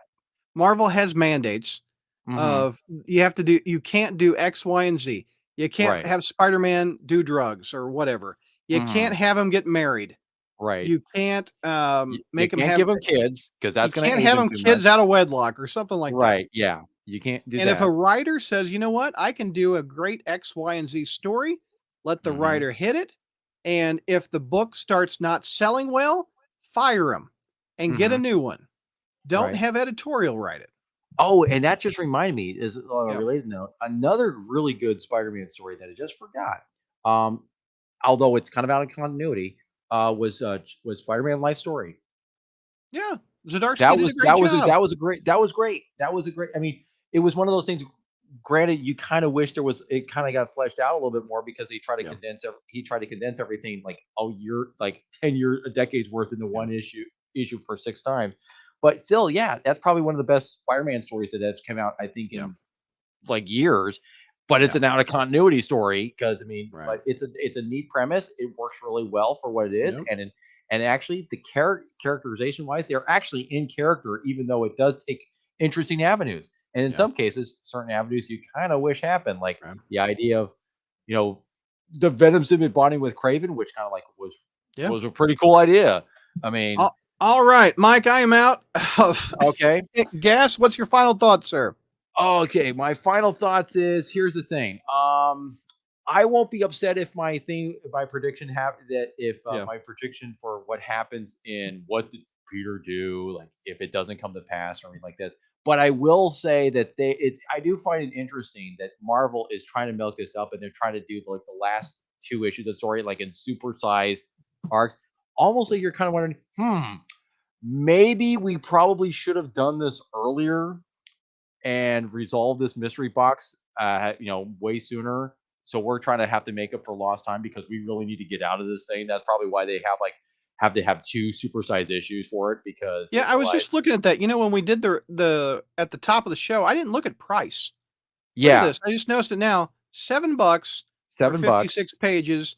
And the right? next issue is 40 pages. I guess the standards I think is 32 It's and 32. a It's 32. $5. Yeah, but At that's to least me it's that not two tells me $10 books. So yeah, but that's true. But to me that tells me that normally it sounds like I think probably they kind of because I mean, if you read the thing interviews, they said that he was thinking, "Oh, we wanted to introduce like what did Peter do earlier, but no, we had to do all this other stuff." But now he's kind of making up for lost time here because you have 25 and 26 going to be larger size issues. I think mhm. primarily because they realize, oh, there's too much stuff that was left unexplained that we got to explain Now, now. Mike, I think there might be backups of shit we don't need in Oh, the there could be. $7. Well, here's the thing. One of those backups could be like, "Hey, what was Mary Jane doing all this time?" Like Hey, for what the did Spider-Man check out the library? That Mhm, story's in there. I mean, they mhm. pad this out for their $7. I Of course they do. guarantee Yeah. Zeb Wells didn't write 56 pages of content. Mm, I would love to be proved wrong. well, some of those are got to be also ads, so there's that too. So, Here, but yeah. but by God, it says Zeb Wells wrote it. John Romita Jr. penciled it. There's Mhm. nobody else on the book for the 56 Oh, pages. yeah. But yeah, I mean We that will see when this comes yeah. out in May if there are backups of what did Most of this is Spider-Man going to have for be lunch. yeah, that most of this is going to be like, oh, this is going to be like the flashback, flashback for like what was going on with Mary Jane during this time, or Yeah. how because that's probably going to be the bulk. Because I mean, because it even says in this list because there's the past and the present. So there's going to be constant flashing back and forth between the two timelines here too. So Well, I mean, but yeah. well, when you were placing our orders in just a few days, it Mhm. says John Romita Jr. and Zeb Wells. Wells, right? And it Yep. says those two on the things. Are they Right. actually going to be the only people in the books? We will find out. We will find out for sure. And Absolutely. Hornacek says there's going to be a backup Paul story. Oh, well, here's the thing. The thing is, if you notice in the second issue, the way they have that whole thing set up, like those little squares thing like that. What So because people have been pointing out again that this is the 50th, and this will be the 50th squares. anniversary of the night Gwen Stacy died. Yeah, that's what we talked about earlier. Yeah. And I didn't What know I who do this find- guy was. That's Kareem. I have no idea who Kareem That's is. Kareem. I mean, because he's He's a mobster.